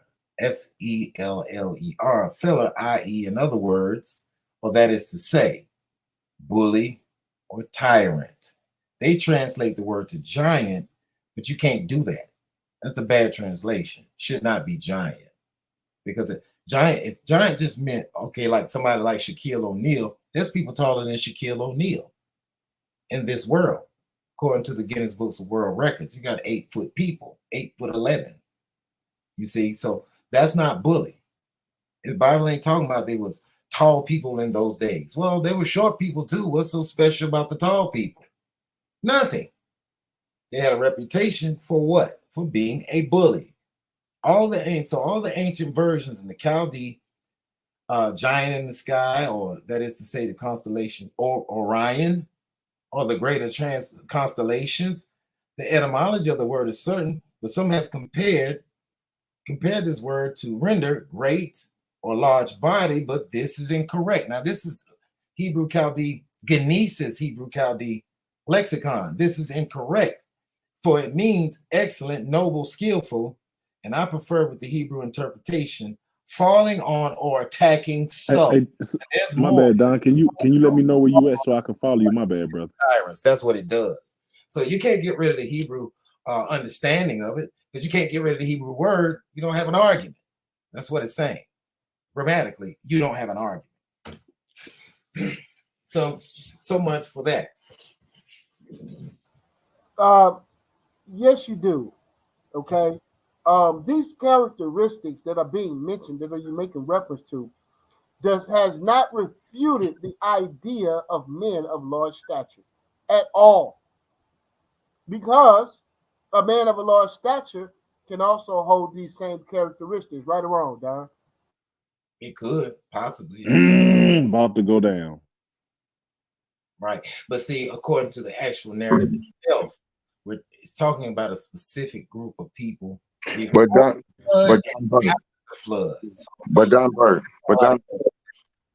Byrd, let's deal with the text. In Genesis 6:4, okay, the Hebrew word for giant means Nephilim. Right? Do you agree with that? Do you agree or disagree that the Hebrew word for giant there means Nephilim? No, Hebrew Chaldee lexicon they're saying this is an intransitive signification. Those who used to interpret the passage of Genesis 6 of the fall of the angels were accustomed to render the word fallers, rebels, apostates. No, but I'm asking you the Strong's word. Wait 1 second. 1 second. Hey, San Antonio, he's skipping information. He's skipping information right now. Go back up and read the rest of that, Don. Quit cheating. I'm reading it with you. Quit cheating. Okay, Don. Israel says you're cheating. Israel says you're cheating. Wait. So I don't know what your idea from, but you're wrong. No. The word giant. Hold on. The word giant. The word is really Nephilim in the Hebrew, is what they were saying. And Nephilim in the Hebrew has been translated in our English language to giant. Do you disagree or no? Do you agree or disagree? I mean, that's what the text says. That's the translation. All right. So now, when we talk about Nephilims, because I don't want to talk about giants, I want to talk about Nephilims. Is that okay? I mean, that's what we were just discussing. Because that's what the text is saying here. Nephilims. There were Nephilims. San Antonio. There were Nephilims, because this is what he talks about all the time, going back to the root meaning of these words. So there were Nephilims in the earth in those days. Do we agree, Don, that is what the text is saying there? Yes or no? I mean, that's what it says in the English. But what's the point? No. That's what it says in the English. What's the point? No. In the English, it says giants. In the Hebrew, it says Nephilim. So there were Nephilims in the earth in those days. Am I right to say that? Yes or no? I mean, you mix it up Hebrew and English, but yeah, whatever. What's the point? Well, because we're arguing this word giants, because you want to make the word giants mean just mean a great statue, right? But I want to argue what Nephilim means, right?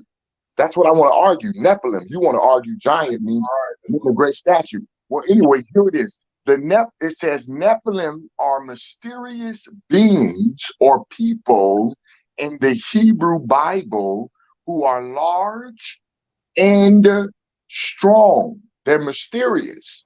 Now God didn't create Adam and Eve as mysterious people, right? Don Byrd, or yes or no? I don't know what you're getting at. What's your point? Well, that's what we're talking about. No. What he's getting at is answer the question. That was the question. You need to answer that. Ask that question again, Wiggins. And don't let that nigga cheat. Adam and Eve were giants? What? No. He asked you about mysterious. Go ahead again, Santonio. Yeah, God. Adam and Eve. What did you say? What's mysterious about Adam and Eve? Well, that's what I'm asking you. Did God create Adam Nothing and Eve? Nothing is mysterious about Adam and Eve. That's the point. What's wrong with you, brother? hit him again, Santonio. Hit him again. Santonio, come on. Mayonnaise sandwiches on sauce. No, we're talking about that nigga in a locker. Yes. We're talking about we're talking about the Nephilims, and we're saying the word giant there in Genesis 6. It really means Nephilims. We're not talking about M&M Skittle packages, okay, and mayonnaise sauce. That's not what we're talking about. We're talking about what are these sons of God and what are these giants? Now they want to say giants. Wait. The Jewish. What that means, but I know when I look at the Hebrew text, it's plainly telling me. Yeah, I know. But you're looking at the Hebrew text from a Westerner lens. Now, the Jewish explanations interpret them talking about Nephilim as hybrid sons of fallen angels. Give me a source for that. Go. All you gotta do is type in Nephilim Wikipedia. We do use Wikipedia sources, so ain't no need of you backing out of this right here. Just type in Nephilim and look at the Wikipedia source. I'm reading it verbatim. Okay, Jewish explanations interpret. I've got it pulled up, and I'm looking at it right here. Well, I'll send it to. Do you need me to send it to Sister E? I'm in the Wikipedia facts. Kamichi says, and you know, this is one of Don. This is one of Don's favorite sources. Wikipedia, the most scholarly he can get most times. So I know he ain't got no issue with it tonight. That's right. He don't never kick against Wikipedia. That's a fact. So that's why he came back out of this when we're using Wikipedia. So John Byrd, I'm using Wikipedia, which is a source you accept. All right. Facts. You accept the sources of Wikipedia. And in this source, as we're talking about giants in Genesis 6, in Genesis chapter 6, it really refers to Nephilims. And according to Wikipedia, the definition of Nephilims, the view, and this view is from the Jewish view, not the Western view. It says Jewish explanations interpret them as hybrid sons of fallen angels. That makes sense. But you saying that the fallen angels did not sleep with the daughters of men. But that's not what even the Jewish perspective say about what you're saying. We have a problem here, We have a problem here, Houston. What we believe truly is based off of what the Jewish or the Israelites view is. It's not based off what the Western world view believes. And I think you believe what the Western world view more so than what you believe what God gave to the Israelites. And that's why we're having a problem here as it relates to, the sons of God taking the daughters of men. What do you mean by hybrid? Wait, Don. What? I mean, I've heard this argument before, but exactly what is a hybrid? Wait, well, that's the Jewish view. If you're going to believe the scripture, hold on. got to come in. We can answer that, Mr. Wiggins. We can answer that. A hybrid is an angel mixing with a human woman, bro. That's what y'all just okay. So a hybrid is an angel with a No, human. that's what the information says. That's what the information says, not our opinion. How are these angels gonna get married when Christ says angels don't get married? No, he didn't. No, he don't. No, he didn't say that. He said it in Luke. Nope. That ain't what he was saying. Yeah, Good yeah. angel. Watch this. Watch this. Hold up. They're not supposed to. But Right. He said they can't. The book of Jude says something very interesting, don't it, Pro Rizzo? What does Jude say? Well, let's go see. The I read angels YirmeYah. did something that they wasn't supposed to do. Can you tell us what was that thing that they did, Pro Rizzo? Probably, but it wasn't marriage. Okay. Let's read that Jude real quick, unless you got something you want to add. No, that's what I want to get to. I want to get directly to that Jude. Mm-hmm.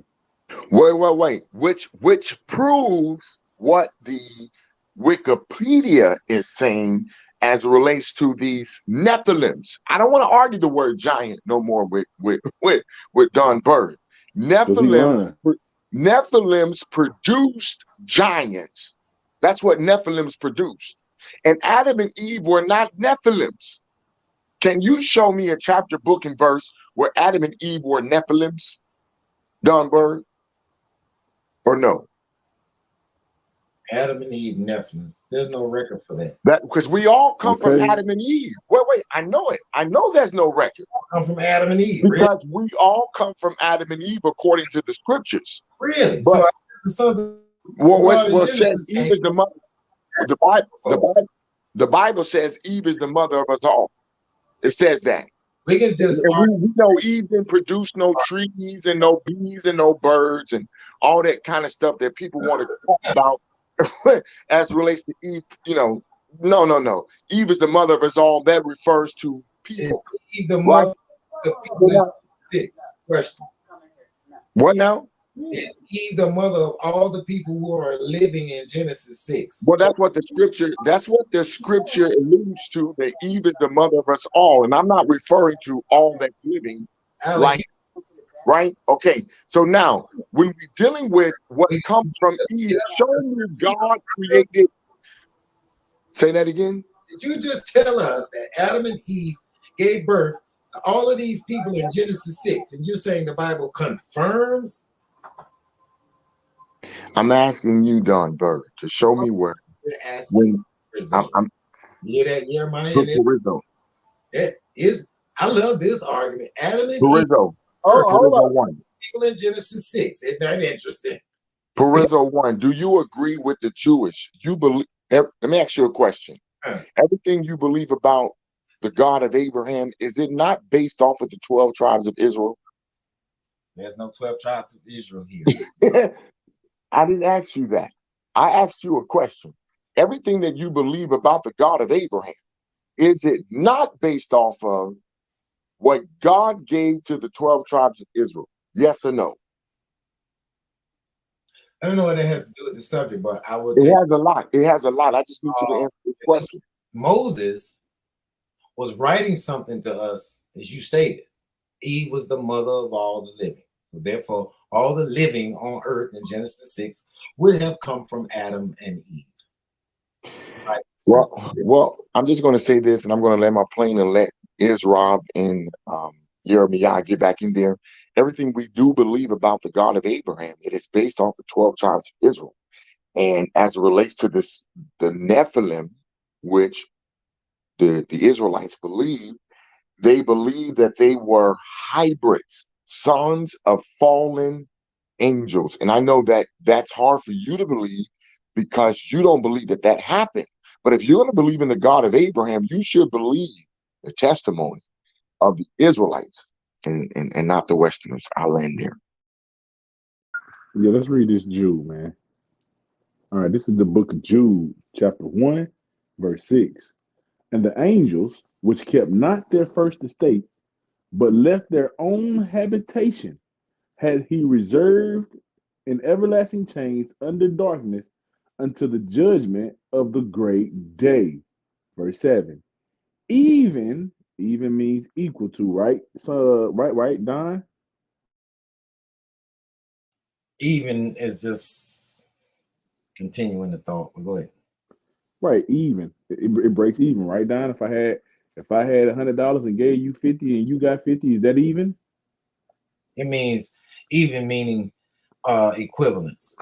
And if Right. There you go. Equivalence. actually, Very good. I got one thing I want to point out is when you get done. Here you go again, YirmeYah. No, I got something. No. I'm on your side. I'm on your Okay, side. I'm listening to you. Just said something. So everybody who sins at that time, where would they go? Where would their final fate be? Anybody? People? Yeah, normal people. I'm going to hell. Okay, so what's the significance of them? Why do they all of a sudden get chained up? All sinners, if they were truly just sinners, they would just go to hell, correct? On dying grass. So what's the significance of them? Why do they get chained up? That means all people who are sinners would be chained up. Don, what's going on over there? well, first of all, the text does not say what they did. The text is talking about them being carried from one place and taken to another. It's just giving you a statement of fact. But you still didn't answer my question, though. That means everybody who was a sinner, they had to would have been needed to be chained up, correct? What did they say? What did they say in Jude is? It says, this is the book of Jude, chapter 1:7. Even inside 6, and the angels which kept not their first estate, but left their own habitation, had he reserved in everlasting chains under darkness unto the judgment of the great day. So these are fallen angels. So do you think those are fallen angels? No, it doesn't fall. The text does not say fallen angels. That's what it says. It says, I will therefore put you in remembrance, though you once knew this, how that the Lord, having saved the people out of the land of Egypt, afterwards destroyed them that believed not. And the angels, he's going to destroy them too. He's comparing the angels to those who believe not, correct, Don? Did Sodom and Gomorrah, and round about them in like manner, giving themselves over to fornication and going after strange flesh, and are set forth for an example, suffering the vengeance of eternal fire. And that's why God sent the deluge in Bereshit 6. For the same. You're getting away from the point, though, Don. You read my verse and trying to explain it away. Let me finish. I don't know when the Bible put Israel in here. Hold on, but it literally stated about the angels. So we're asking, what did these angels do when it says they left their first estate? What does that mean? Text. And the angelos, which kept not their first estate, they were in heaven, but left their own habitation. And went where? Yeah, and went where? It tells you where. In everlasting chains under darkness. Bro. Hold on. And out. Hold on, brother. You mean to tell me they left heaven and chose to go in darkness and chains rather than be in heaven? No, they chose to go to the bowling alley, get some popcorn after the movie. They went out that night. Boy, you love ambiguity, bro. Yeah, and that's the point.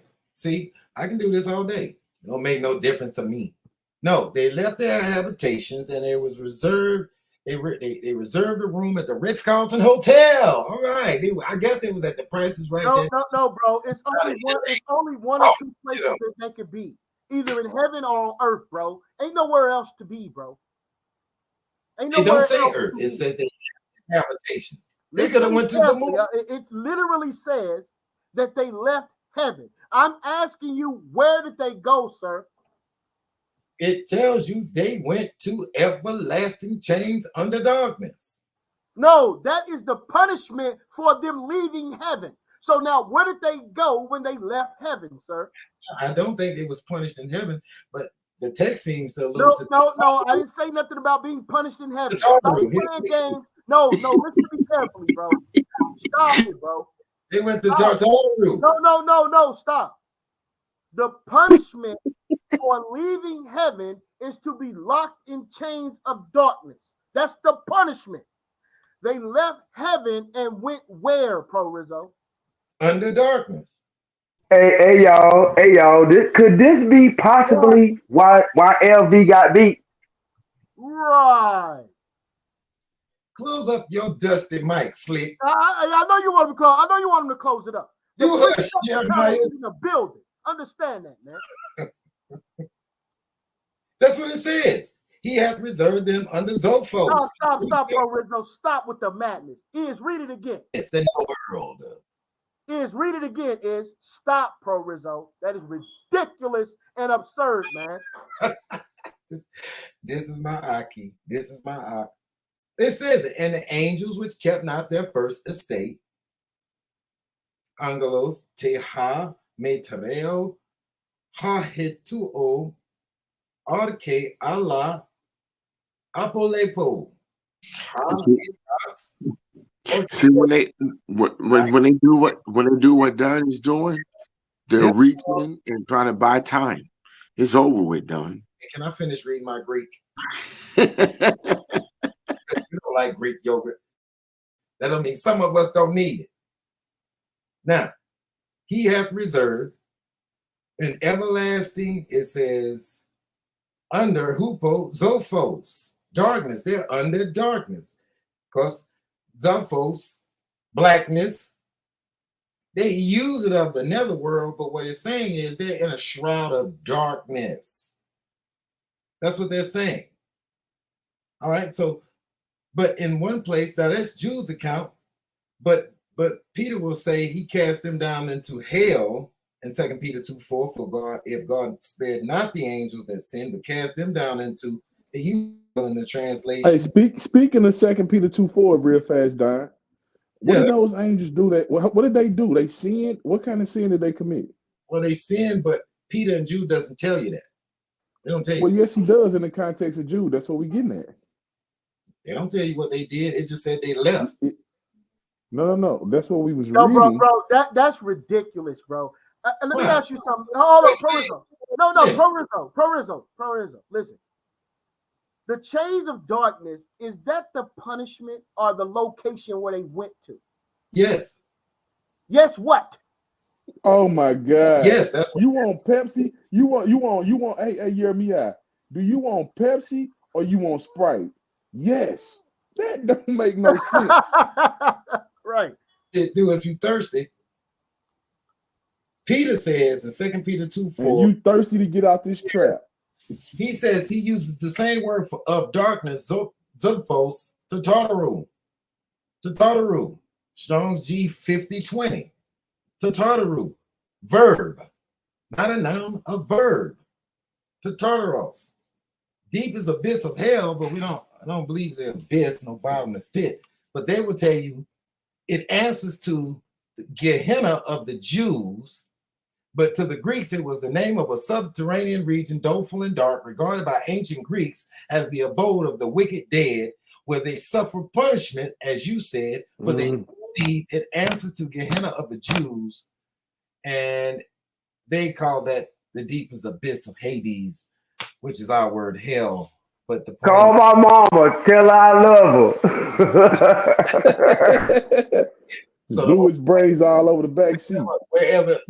Whatever this punishment you're saying it is, according to Jude and what Peter is saying, they're in a place somewhere. A place of punishment, right? Listen, hold on. My bad. Nobody's asking that, Pro Rizzo.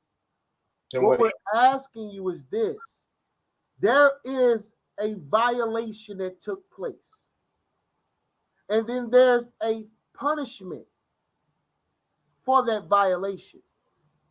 Okay. What was the violation? Them leaving heaven and going where? It's not in that text, is it? No, it's not. Jude. No, it's not in that text. It's in neither one of those texts. In fact, it's in Jude, Don. No, it's not in Jude. I just read Jude. No, you didn't. You rushed through it. Well, go to try Jude. to do like. Listen, when we was reading it, you rushed through it to get away from the point. Let's go back over there and go slow. That's what they did. We finna see. Now, as we was reading, excuse me, as we was reading in Jude 1 and 6, I'm going to read it again. Matter of fact, I'm going to start at 5 since you read that as well. Listen, he's going to go on the list. He says, I would therefore put you in remembrance, though ye once knew this, how that the Lord, having saved the people out of the land of Egypt, afterward destroyed them that believed not. Right? That's what he did. He's talking about people that believe not. A lot of ways to unbelieve, not believe. You're seeing show God you don't believe. Watch this. He's going to tie it in to verse 6. And so he stops with believe not. And he's comparing the angels to these people who didn't believe in Egypt. Is that correct, Nine? Yes or no? That's what the verse said, I guess. Come on. Yes, that's exactly right. Contextually. Let's keep going. Now that we agree on verse 5 and it's tying it in the thought to verse 6 with the and, that's what it means. Let's keep going. We agree there. We don't got to go back. And the angels. Now he's getting into another class of people that believe not, the angels which believe not, and the angels which kept not their first estate. So you already said they left and went somewhere. You got to know where they left from and where they went to and what they went to do. Like you always say, the 5 W's and H, right? Let's see. But left their own habitation. He had reserved in everlasting chains under darkness unto the judgment of the great day. Right? Now they left their first estate, and we talked about this word even. We don't have any contention on verse 5 and 6, do we, Don? No, but it doesn't satisfy. Let's keep going. Okay, let's keep going. We don't got no contention. Now, we was talking about even, and you said it means equivalency or the same thing. That's what equivalency means. Equal means the same. So, right, these angels did something that they're going to talk about in verse 7. We just have to tie it together contextually, and we don't have any issue. We agree in front of everybody right now. Let's keep going. Even means equal to or equal as Sodom, even as Sodom and Gomorrah. Now, whatever those angels did, Don, it was equal to or equivalency of Sodom and Gomorrah based on what you said. So whatever they did, it was even as Sodom and Gomorrah. So even as Sodom and Gomorrah and the cities about them in like manner, giving themselves over to fornication. You see that? This is the even to that the angels did in verse 6 down here in verse 7. Giving themselves over. See, the angels did the same thing that the inhabitants of Sodom and Gomorrah did. It's even, like you said, over to fornication and going after strange flesh, or set for an example, suffering the vengeance of eternal fire. See, all it takes is a little context reading and slowing it down. You said that word right there was even, so we have to compare the two sides. You can't say it's even. Oh, we're even, and it's only one party. No, it ain't even because ain't nobody to split up with. Now we got to share. Here we go. The even again.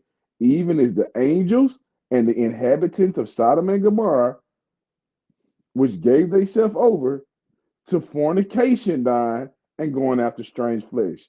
So, Don, now we can see plainly, with the proper context of Jude, what the angels did was equal to what the inhabitants of Sodom and Gomorrah did. Don, what did the inhabitants of Sodom and Gomorrah do? What they got to do with the question? See, this is where y'all go off. No. Listen to my question carefully after we just agreed on the verses. Listen carefully. I'm going to say it again because I don't want you to forget. That word even is comparing verse 6 to verse 7. It's locking it in like and it's tying it in 5 to 6. Even is tying 6 into 7. The angels, whatever they did, is described in verse 7 through that word even. And it says the inhabitants of Sodom and Gomorrah gave themselves over to fornication, which is even or equivalent to the angels, what they did.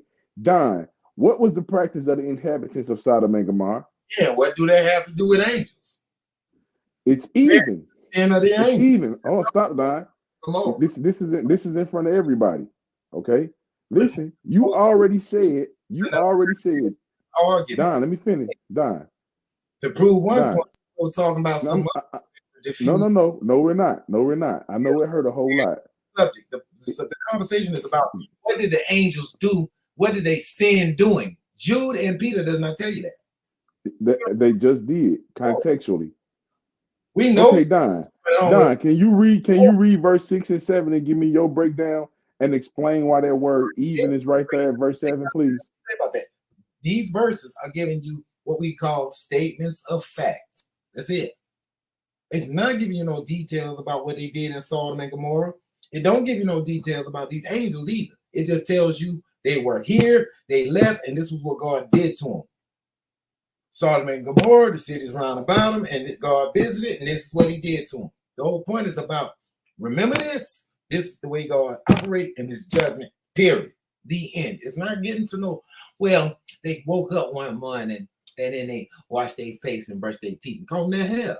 Those details are not in that verse. And neither is it for Sodom and Gomorrah and nothing else. So you can't use this to prove no point. Hold up, Pro Rizzo, hold up. So ahead. we cannot, there's no details about what Sodom and Gomorrah did either, right? Yeah, that's what I just said. Okay, so what did Sodom and Gomorrah do, and how do you find out? You have to go back to the beginning. Right. Mm-hmm. So then you agree with me. If there's an explanation for Sodom and Gomorrah, where is the explanation for the angels, Pro Rizzo? I think it's in the book of Revelation. Hold up. So you got to go all the way to Genesis for Sodom and Gomorrah. And in order to understand what the angels did, you go to Revelation. Yeah, exactly. Give me chapter and verse, bro. Give me chapter and verse. All right. Revelation chapter 12, verse 7. We can start there. Go ahead and read. All right. This is Revelation chapter 12 and verse 7. And there was war in heaven. Michael and his angels fought against the dragon, and the dragon fought and his angels, and prevailed not, neither was their place found any more in heaven. And the great dragon was cast out, that old serpent, which is called the devil and Satan, which deceiveth the whole world. He was cast out into the earth, and his angels were cast out with him. Now, here's two important things. One, we know that the dragon is Satan. The Bible says specifically he was cast out into the earth. Fact. Because there he is in Genesis, there he is in the wilderness, there he is all over the place. There he is with Job going to and fro in the earth. See, so that's true. But these angels, according to Peter and Jude, they were cast into Tartarus in everlasting chains under darkness to this great day. So these ain't even the two. Hold on, Don. You just shot. Hey, what you say, Lahab? Somebody call my mama. Listen, bro. You just proved, Don, that there was two separate situations. You just said Satan was cast to the earth, but these guys were locked up. That's two different things. So that's two different cases, Don. Don't mix the court case. Now listen, Don. Don't mix the court cases up. You might send a nigga to jail for a murder who only got a speeding ticket. So let's not mix the cases, okay? You're a genius. You're a genius. Caught you. I caught you. I know. Yes. So anyway, there's Peter and Jude telling you what happened to the angels. Revelation tells you where the sin began. Hold up for a minute. Let's read that verse again. Read verse 9 again slowly. The great dragon was cast out, that old serpent called the devil and Satan, which deceiveth the whole world. He was cast out into earth, and his angels was cast out with him. Hold up. So we have a location of the angels leaving their first estate, right? Right. Where is that location at, Pro Rizzo? I mean, we're on Earth, bro. Bro, Dun, stop dun, dun. playing No, with no, us no. then, Dun, bro. dun, Stop playing dun. with us, bro. Stop playing with us, bro. It Uh, took you 25 minutes to acknowledge that, bro. saying I'm silent with the That is joke. ridiculous, bro. Gotta love YirmeYah. So yeah, Earth is Earth, but these angels are into Tartarus. So Nobody's saying that, bro. We're saying I asked you 20 minutes ago, where was the location that they went to leave their first estate? That's it. they went to Tartarus. No, they did not. They came to Earth, bro. We just established that. Show me. Book, chapter, verse. Do it again, man. This is ridiculous, man. You gonna read this verse right here and tell me they went? Don, hold up, Don.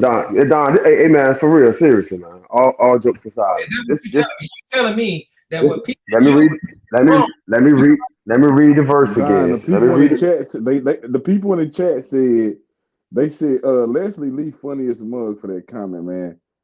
They said he can't be serious. They said this can't be real. This is a joke.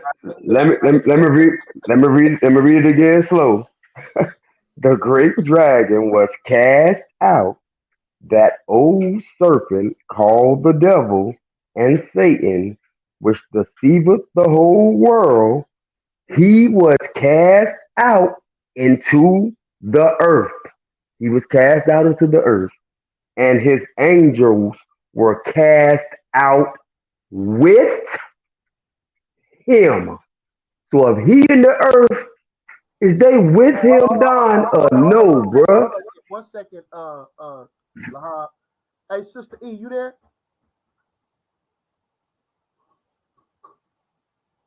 Probably with Rio. Sister E, are you there? Yes, I'm still here. What are you doing? It is comments over here that need to be put in plaster on the screen. What are you doing, sister? Who you hollering at? I had stepped away for a minute. Don't make me get on a bus Right. and come all the way to New York City to get a rope. Never know. Okay. Oh, what was y'all asking me to do? I'm sorry. I had stepped away. To do your job, sis. Do it. Mayonnaise. Wiggins, We need to post these comments while Don over here getting destroyed.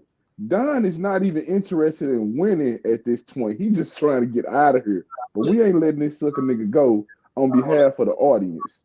Nonsense. Tap dance. They want to see you die. They want to see you die tonight, Don. I don't like you. What's going on, General Yashar? That's what I'm talking about, man. They trying to get me up around here. Won't let me out. And then Sister E, she gonna get all the negative comments about me. Look, Don trying to tap dance. That's right. Stand your ground. That's right. Who? Israel. I don't know who the rest of these Edomites is stage right now. Now listen up, YirmeYah. The verse says what it says. Okay. Satan was cast on the earth. So we know Satan is on the earth. Period. Thank y'all for the love too in the comments. We know that. But these angels are into Tartarus. Now, here's what's interesting. Y'all trying to butter y'all way from heaven, and do a little detour in the Uber bus over there in Genesis 6. And then you're going to send them to hell after that. Right? Am I right, I say? Am I right, I say? That's what y'all trying to do. You're trying to boogie y'all behind over to Genesis 6 and cram this little jam and mayonnaise in there. But that ain't going to work. It's not going to work. It don't say angels in Genesis 6 is your big problem. No. You still running, bro. Hold on. Let me show you something. I want to read this real fast. Because, see, the Bible know how to talk to clear all this up. Putting them haymakers on them, Gilbert. You understand me? Yeah, hold on. So the point is, look, You ain't okay. doing a thing, man. Right, the whole audience is watching you get pieced up bad. Now watch this. Getting scraped. Nah. Getting the flu flops beat off of you. getting destroyed, Did you getting say demolished, the getting stuffed in the locker. This Flop. nigga's a nerd. He getting stuffed in the locker. Now listen. That's when you flop. Now watch this real fast. So plainly, if it say it's my baby over there snoring next to me, out. So anyway, plainly it says a giant, man, a giant, right? That's a giant. Now listen to this context in Maccabees 3 and First Maccabees 3 and 3. It's talking about Judas Maccabees over here, right? It says, so he gat his people great honor and put on a breastplate as a giant, and girded his warlike harness about him, and he made battles protecting the host with his sword. Hey Don, was this guy a giant right here? No, he wasn't. Even the context tells you he wasn't a giant. You got to watch the context of how you read things around the context. You're getting prepared for war like a giant. What does that mean? You know, John, Peter, and James were called pillars. Pillars are giant, but that don't make them giants. This is idiomatic speaking, is all it is. And you have to watch that colorful language in the Bible, and don't just get, or anywhere you read, any literature. We use a lot of idiomatic phrases. Okay, LeBron James, he's a GOAT. Did anybody got some barbecue? I got a grill. You see what I'm saying? He's a GOAT. Michael Jordan, another GOAT. LL Cool J, GOAT. They had their idioms just like we have ours. You see? So that's the type of context language we're dealing with. It's just painting pictures. Poetry is like that. Metaphors are like that. Similes are like that. And we find these such idioms all through the Bible. Just like what we read in Revelation about a dragon. There's no such thing as no dragon. Dragons don't exist. They don't exist. Shout out to Gilbert again, Andrea. You just reminded me. Abraham was a giant too. And so was Moses, and Isaiah, and Jeremiah, and Obadiah, and Ezekiel, Nehemiah. They were giants in the faith. Does giant mean somebody that's 300 ells tall, like Enoch purports? 1,700 feet tall? That right there laid with women? Abraham was a giant, though. See what I'm saying? So these things have to be understood from the context. Word meanings, yeah. This is just a note too in y'all debate. One word may or may not mean one or two things. It really depends on the context. When you translate from Genesis 6 over into English from Hebrew, they put a word giant there because you can't take Nephilim and match it to giant.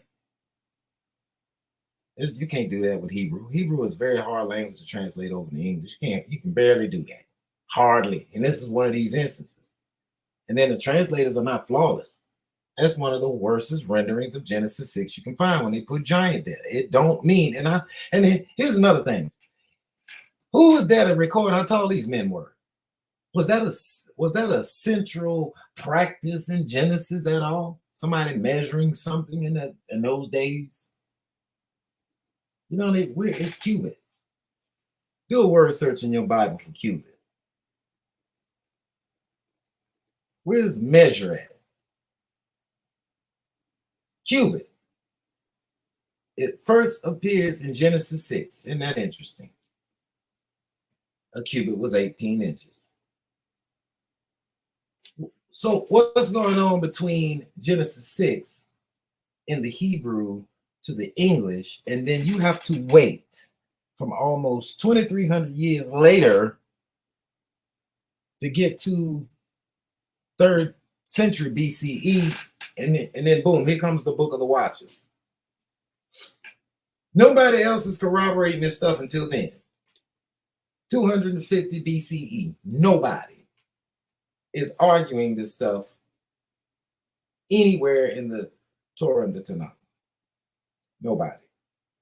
We only start getting these legends and myths and words when we start reading these deuterocanonical books. That's it. The Jews, according to the Jewish source, is saying those were men. But they were bullies and tyrants. They would have never derived this idea about these actually being some angels. Angel is not in the text. They use the word ben there. So in the debate, that's what LV pointed out. Those were men. Pro Rizzo, what is a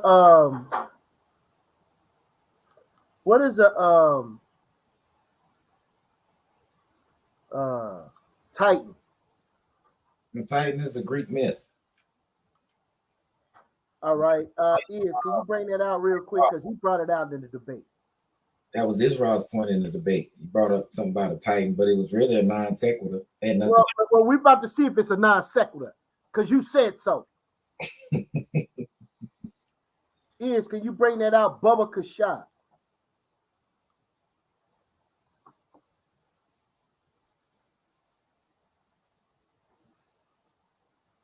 Are you there? Yeah.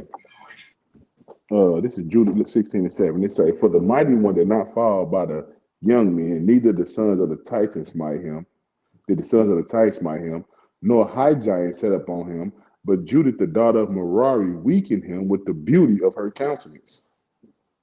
I'm gonna tell y'all something, man.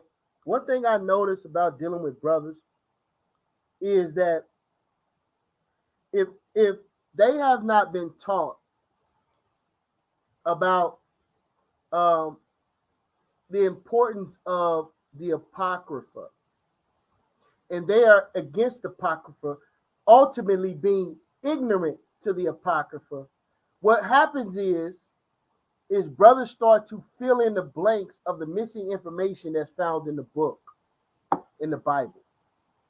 So instead of taking into consideration the external books, are asking the question, who is responsible for removing the Apocrypha, telling you not to deal with the book of Enoch, telling you not to deal with the book of Jasher?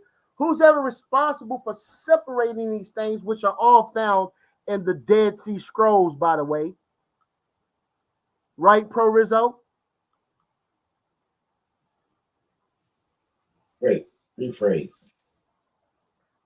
The Apocrypha, Ezra, and the missing books of the Bible are found in the Dead Sea Scrolls, right? Yes. Mm-hmm. All right. So what they do is, family, is they dismiss the information that's being brought forth out of the Apocrypha, and they fill in the blanks with their own understanding without sources. I don't know if you know anything about who I am, but I'm from the Source Debate League, and we deal with source information. So I want you to read that again, out of Judith, and I want you to respond, Pro Rizzo. I'm gonna get on a bus, a Greyhound, and I'm gonna come and see you, man. It ain't gonna be friendly. Read.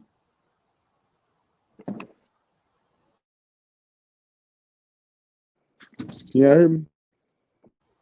Read. There you go. That's not a mic working. All right, here we go. Let's go. My nigga. It say, this is the book of Judah, chapter 16, verse 7. "For the mighty one did not fall by the sons, did not fall by the young men, neither did the sons of the Titans. The sons of the Titans smite him, nor high giants." What's a high giant? "Set up on him. But Judith, the daughter of Merari, weakened him with the beauty of her countenance." Explain, Pro Rizzo, who are these Titans that's spoken of in the Hebrew scriptures? A Titan is a Greek mythology. Hold up. Yes. How does it find itself in the Hebrew text? Yes, and you're reading out of which book again? The book of Judith. Okay, so that's when the book of Judith comes around the time of the Greek rule. Titans come from Greek gods and goddesses. Gaia, according to the Greeks, is earth. Uranus is heaven. So Uranus got married and hooked up with Gaia, and she had about 12 different titans. Cronus, Obi, Tethys, Venus, Misenum, Thea. So let me ask you this. Are mythos usually found in some steam of factual history? Can y'all hear his mic? Yes, we do find it, but those are the legends. Those are what has become legends. Right, but before they became legends, are there actual stories still dealing with actual people that Greek or mythos or legends are surrounded by? Correct? Yeah, absolutely. Okay. Go ahead. So when you start talking about Titans, you're talking about Greek gods and goddesses, like Zeus. You know, that was the god of the Greeks, male deities. But Zeus comes from Uranus and Gaia. So this is not in your Bible, is it? I mean, do you believe that Gaia got with the heaven, Uranus? I don't believe that. Not as a Bible believer, I don't believe that. Do you? I don't. So, you know, these Greek myths, while they do migrate and find their way some kind of way syncretized with some of our writings in a sense, but that don't mean Jews believe in no Uranus and no Gaia make and create man. And nobody's saying that either, sir. I don't believe Jews believe that. These are pseudo-epigrapha books, folks. What self-respecting Jew will put his name on a work like that? That you know of. Knowing that in the beginning, Elohim created the heavens and the Eretz. Yerebave, not Gaia and not Uranus. Certainly would have no connection with the demon Zeus. So that's the difference. You got a legend that deifies the creation more than its creator.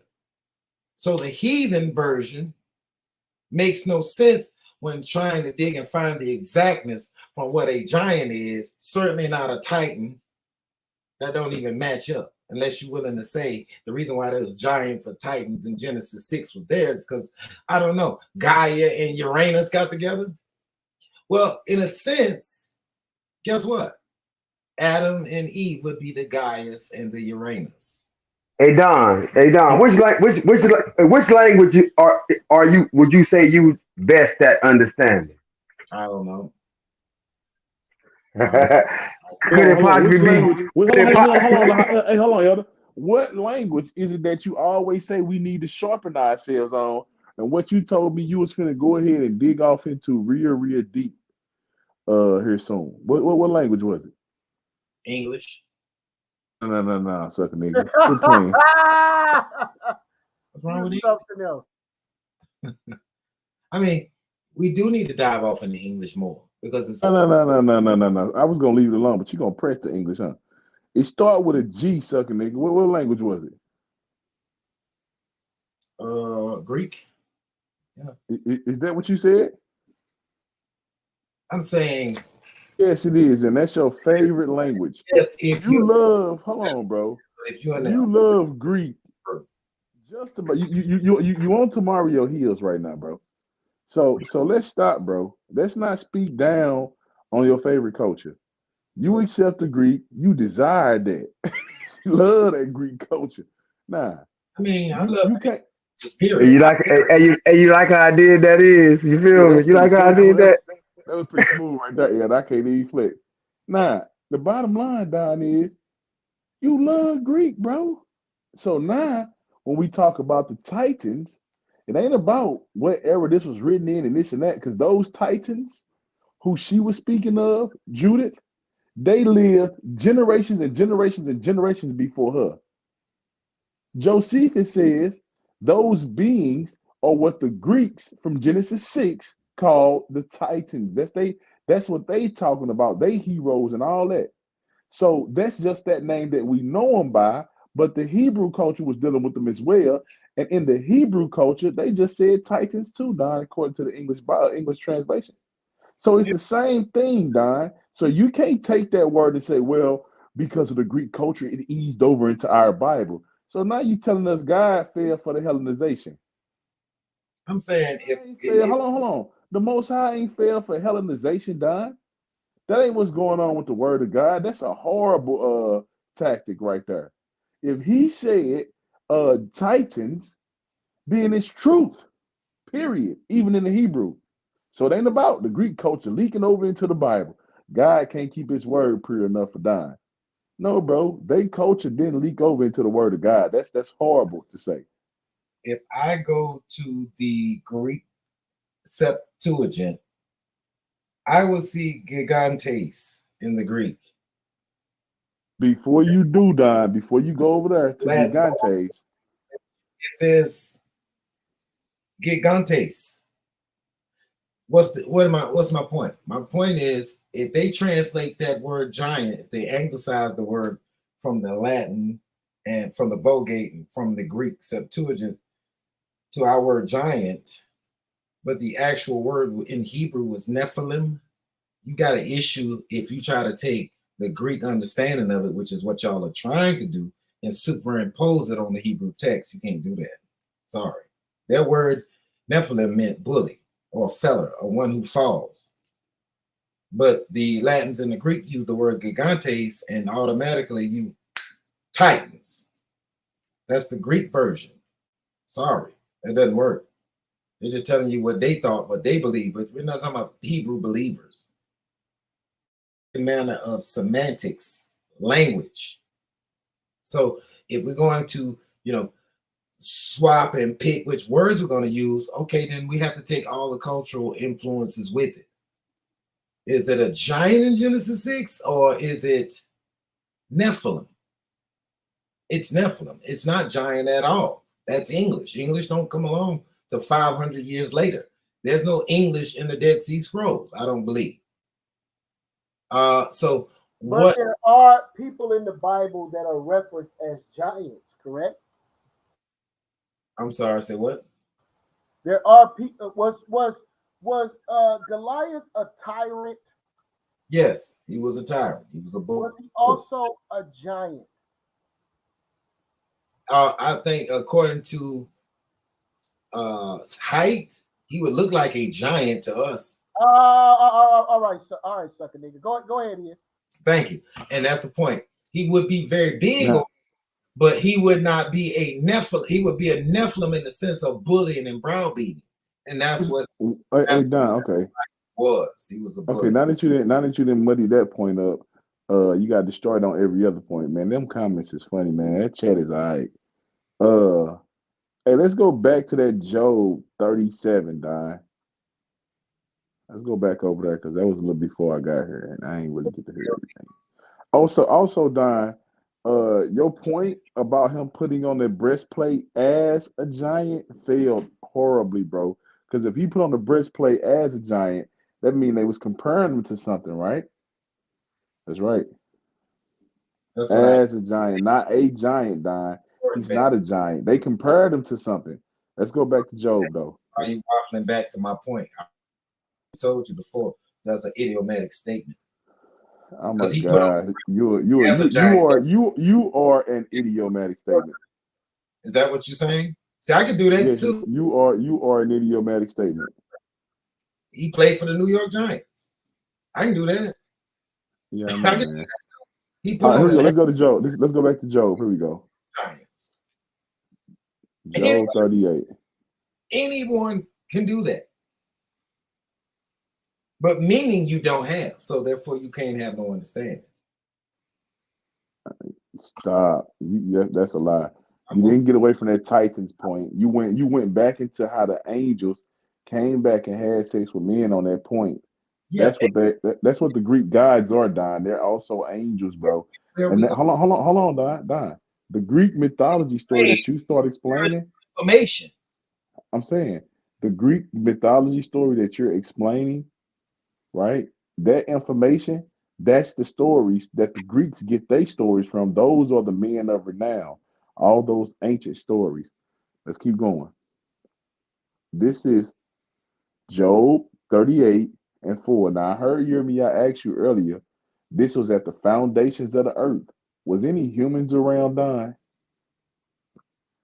I think Adam and Eve was humans. At the foundations of the earth, when he was laying the foundations, or was the earth already set when he brought them into existence? I think the earth was already formed and fashioned. Yeah. Mm-hmm. Okay, so at the foundations of the earth, Adam and Eve weren't here then. When God was saying, bring forth the earth and let there be light, was Adam and Eve them here? And all that? When he was putting the sun in the sky, was Adam and Eve here on the fourth day, Don? Huh? Rhetorical, rephrase. No. Was Adam and Eve here on the fourth day? Yes or no? No. Okay, so they was still laying the foundations of the earth then. So no humans around. No humans around while God is laying the foundations of the earth. Right? Where was thou? Verse 4 again. Where was thou when I laid the foundations of the earth? They're already laid. Listen. If thou hast understanding, you can't prove that. And there's already a foundation. Hold on, Don. Because we got to see who these sons of God are. Right? So again, Don trying to lie his way out of his stance he just made. On day 4, there were no humans around, and the earth was not finished. The preparation for humans to come in was not finished. So no humans were here on day 4, doing the foundations of the earth. What does that have to do? Hold on, I'm finna show you right now. Don't ask. You gonna learn today, boy. Don't ask. No question. Right. Now listen, it wasn't nobody here yet. That's what Don is standing on. No humans. It says, declare if thou hast understanding. Verse 5. Who had laid the measures thereof, if thou knowest, or who had stretched? Where was it in verse 4? Where was thou when I laid the foundation of the earth? Declare if thou hast understanding. Who had laid the measures thereof, if thou knowest, or who had stretched the line upon it? Whereupon are the foundations thereof fasting, or who had laid the cornerstone thereof? Verse 7. When the morning stars sang together, and all of the sons of God shouted for joy. Don, if there were no humans around, who are these sons of God? But before you start pontificating, because I know that's what you ready. Hold on.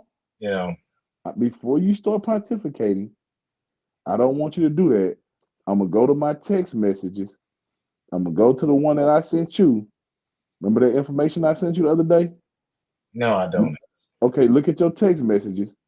It's 1, 2, 3 text messages up. I want you to read that information that I sent you.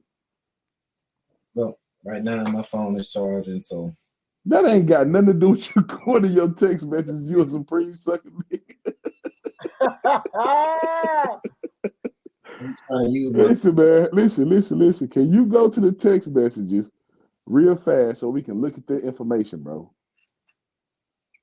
Look in your own text message, sucker nigga. Oh my God. Hey, can you go in them text messages so we can edify this audience, man? If they need some edifying, they better go on out to Burger King or Wendy's, whoever's still open. Why are you running from your text messages, bro? Because you charging your phone?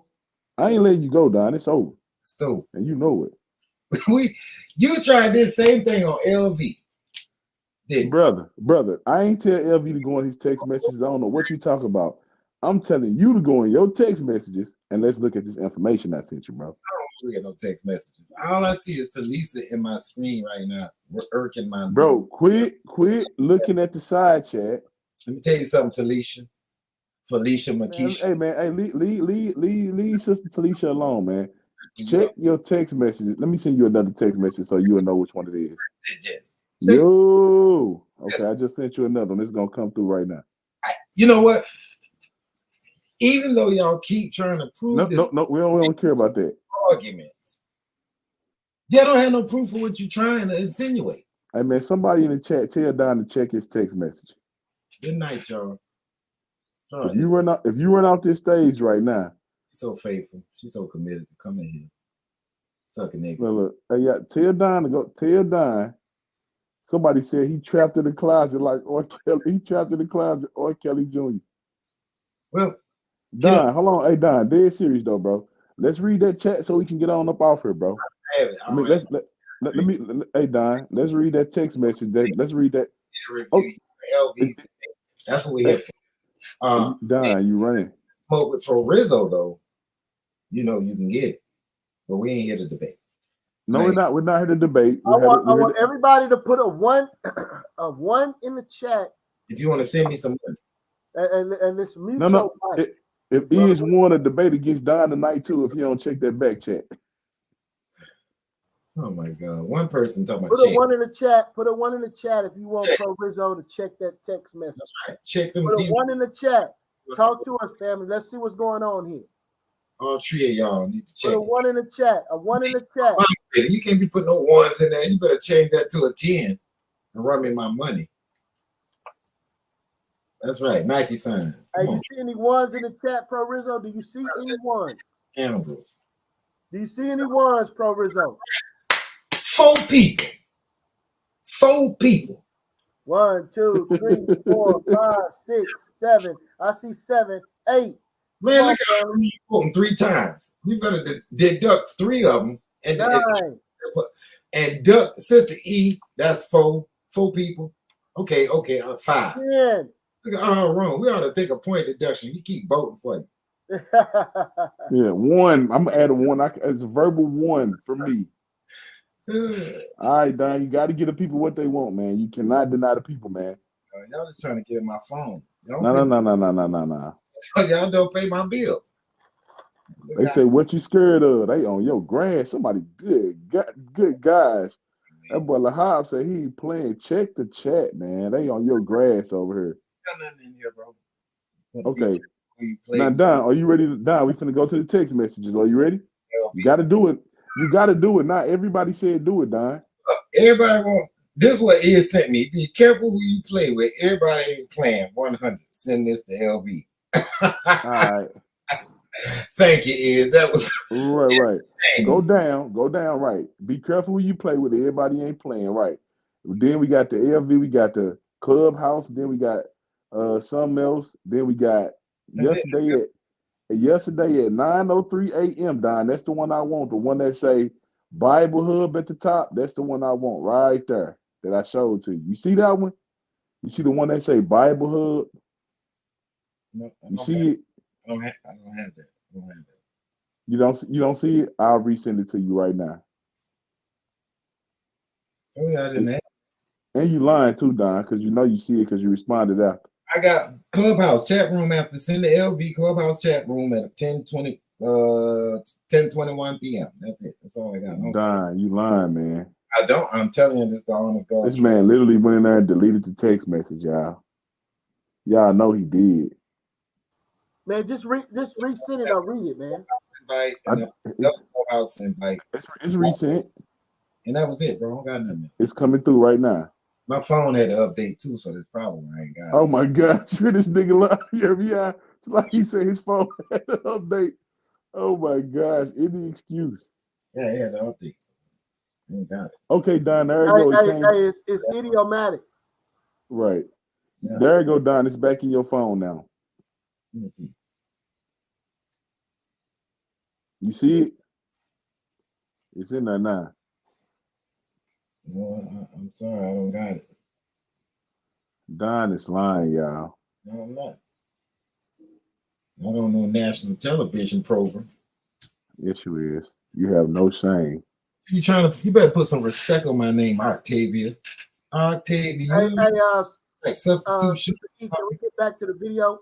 Yeah, let's get back to. Hold on, before we do, before matter of fact, I'm gonna go ahead and read it because I just sent it to Don again in his messenger. You know that messenger work fast. Go ahead, man. Good night. Don, you got it now? This is what the information says, y'all. Listen. Got it now. I ain't gonna have it tomorrow either, because I blocked you. Suck a nigga up. You see that? Hey, now look, watch this. This is what it says. Can y'all hear me? All right. Listen, y'all. This is the Bible hub for Job 38:7. And in IKJV, it says sons of God. And that's what Don is hiding behind. But plainly, he said it was no humans around. Let's look at the translation from the Aramaic, the Peshitta Holy Bible. It said he created as one the stars of the morning and all the angels, all the sons of the angels shouted for joy. Watch this. Verse the Lamps of Bible, right? Oh, no. Wait a minute. What you reading? I got it. This is the Brit Septuagint right here. It say, when the stars were made, all my angels praise me with a loud voice. So over there it's saying angels dying. You see that? That's how that go, dying. Yeah, I don't have no issue with that. Yeah, so it's angels dying, right? Okay, and what's the point? So now we can read. Hold on. Now we can read. I don't have no. Now I know you don't, because now we can read Job 38:7 the right way. Okay, let's read Job 38:7. It says, when all the morning stars sang together, and all the sons of God and all the angels shouted for joy. So if sons of God right here is angels, let's go to Genesis 6:4, and we're going to start the video right back, YirmeYah, because Don wasted all that time. We could have been done. It says over here in Genesis 6:4, right? And he could have read that stuff too. Genesis 6:4, or 6:2 rather. It say that the angels, the sons of God, now that we know it can be angels, that the angels saw the daughters of men that they were fair and took them wives of all which they chose. That's what it says, Don. The angels. We just seen that translation over there. It ain't no big deal. That's called a major cut. You could have just took it and read that stuff yourself because you know it's in your phone. But that's a major cut, y'all. It's literally talking about angels when it's talking about the sons of God over there. Go ahead, YirmeYah.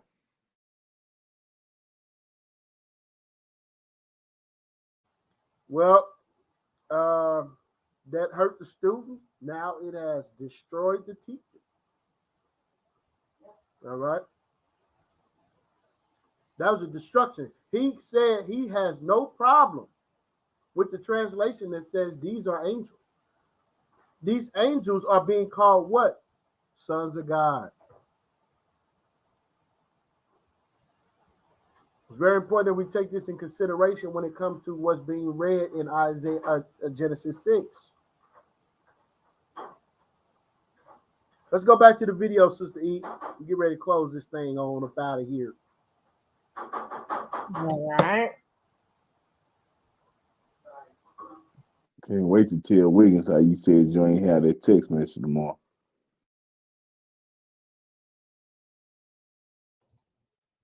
And it reads, behold, what manner of love the Father has bestowed upon us, that we should be called the sons of God. Therefore, the world knew us not, because it knew him not. It's showing clearly right here in regards to a son, someone being called the son of God is in regards to a relationship of knowing an individual, knowing what something is, being in tune with it. And my sources is going to verify that. But let's just go to some more scriptures that actually agree with this concept. We're hitting the 1 minute mark. Keep going. Yes, ma'am. All right.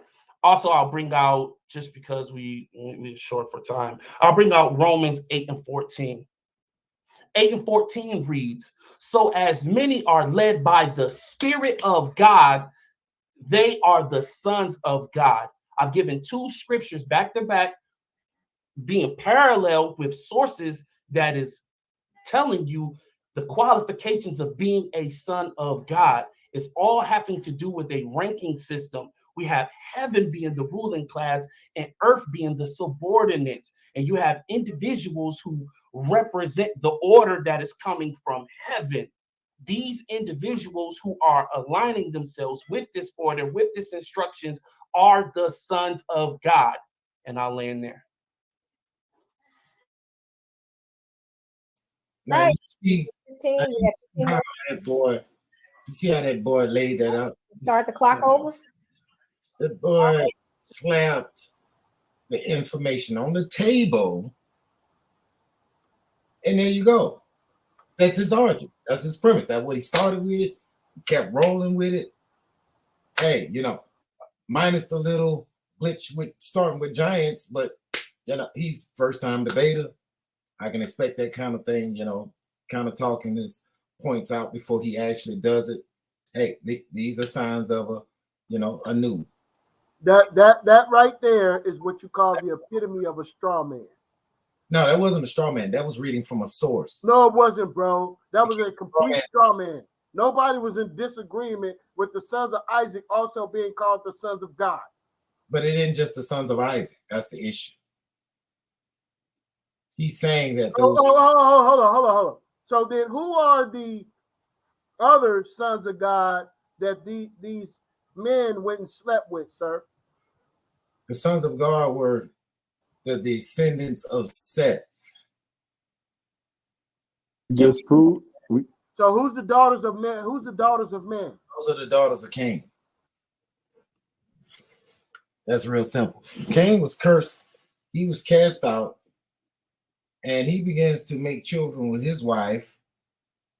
Meanwhile, what God does appoint another son instead of Abel. He appoints Seth. Seth has a son, Enoch. You must watch that new movie, the movie Noah, huh? You watched that, didn't you? No, I didn't. Supreme sucker, nigga. Very much. I don't have time for watching TV too much. Or especially. Hey, real fast, Don. Real quick question. Hey, in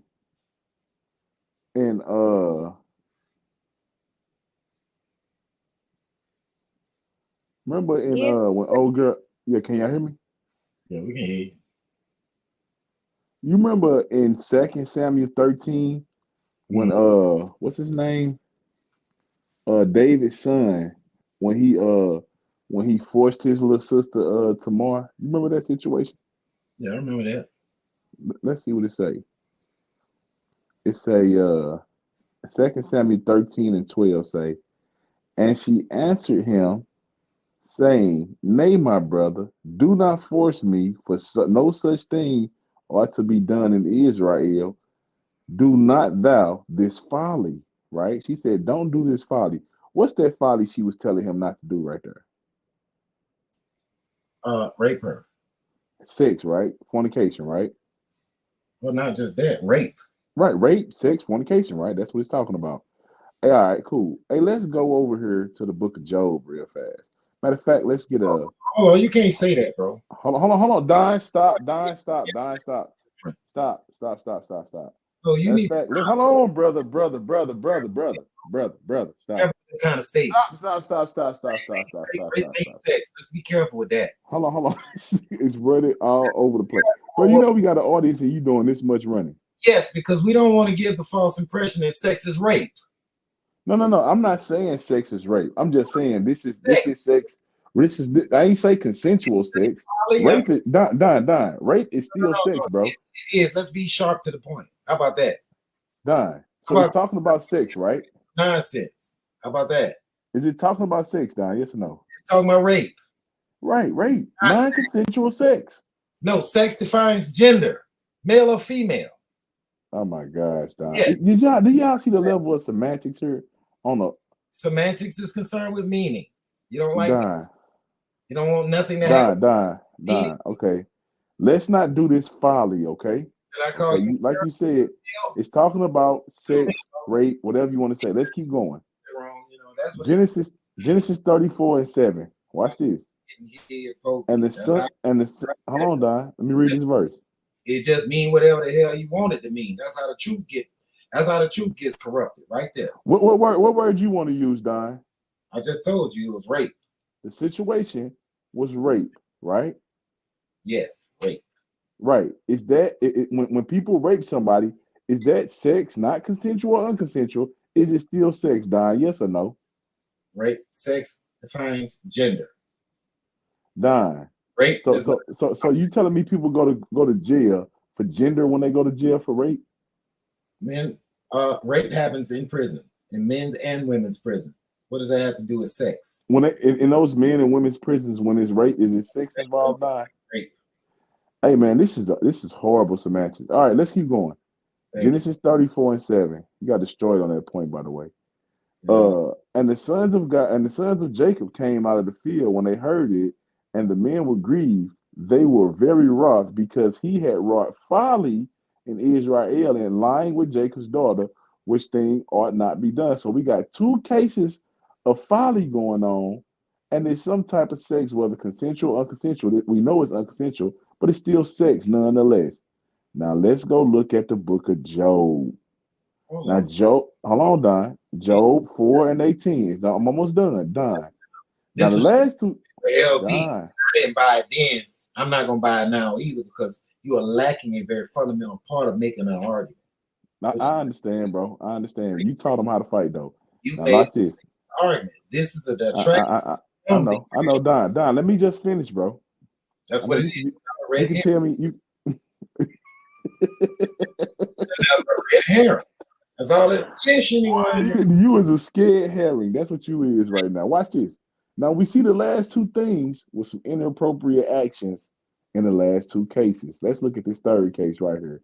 Job 4:18. Behold, he put no trust in his servants, his angels he charged with folly. Hey Don, what kind of folly was that right there? Considered the last two cases too. He charged. Wait a minute. Hold on. Now you took me to Samuel to point out a rape case. Then he's charging angels with folly. Those don't go together. What folly was the angels doing? They went rebel with Satan in heaven. Remember Revelation 12. We already covered two different cases though. Remember I showed you that. Two different cases. Why are we trying to marry them together? That's you doing that. So I'm asking you the angels the ones. Hold on, because we're talking about the angel. Hold on, we're talking about the angels. We're not. Got put. Hold on, listen, Don. We're talking about the angels who got chained in the darkness, not Satan, because you said he was still on the earth. So I'm gonna ask you again, hey Don, what was the folly? What happened when they say he charges angels with folly? What did they do? What was their folly, Don? Angels in Revelation he charged with folly, and it was a war in heaven.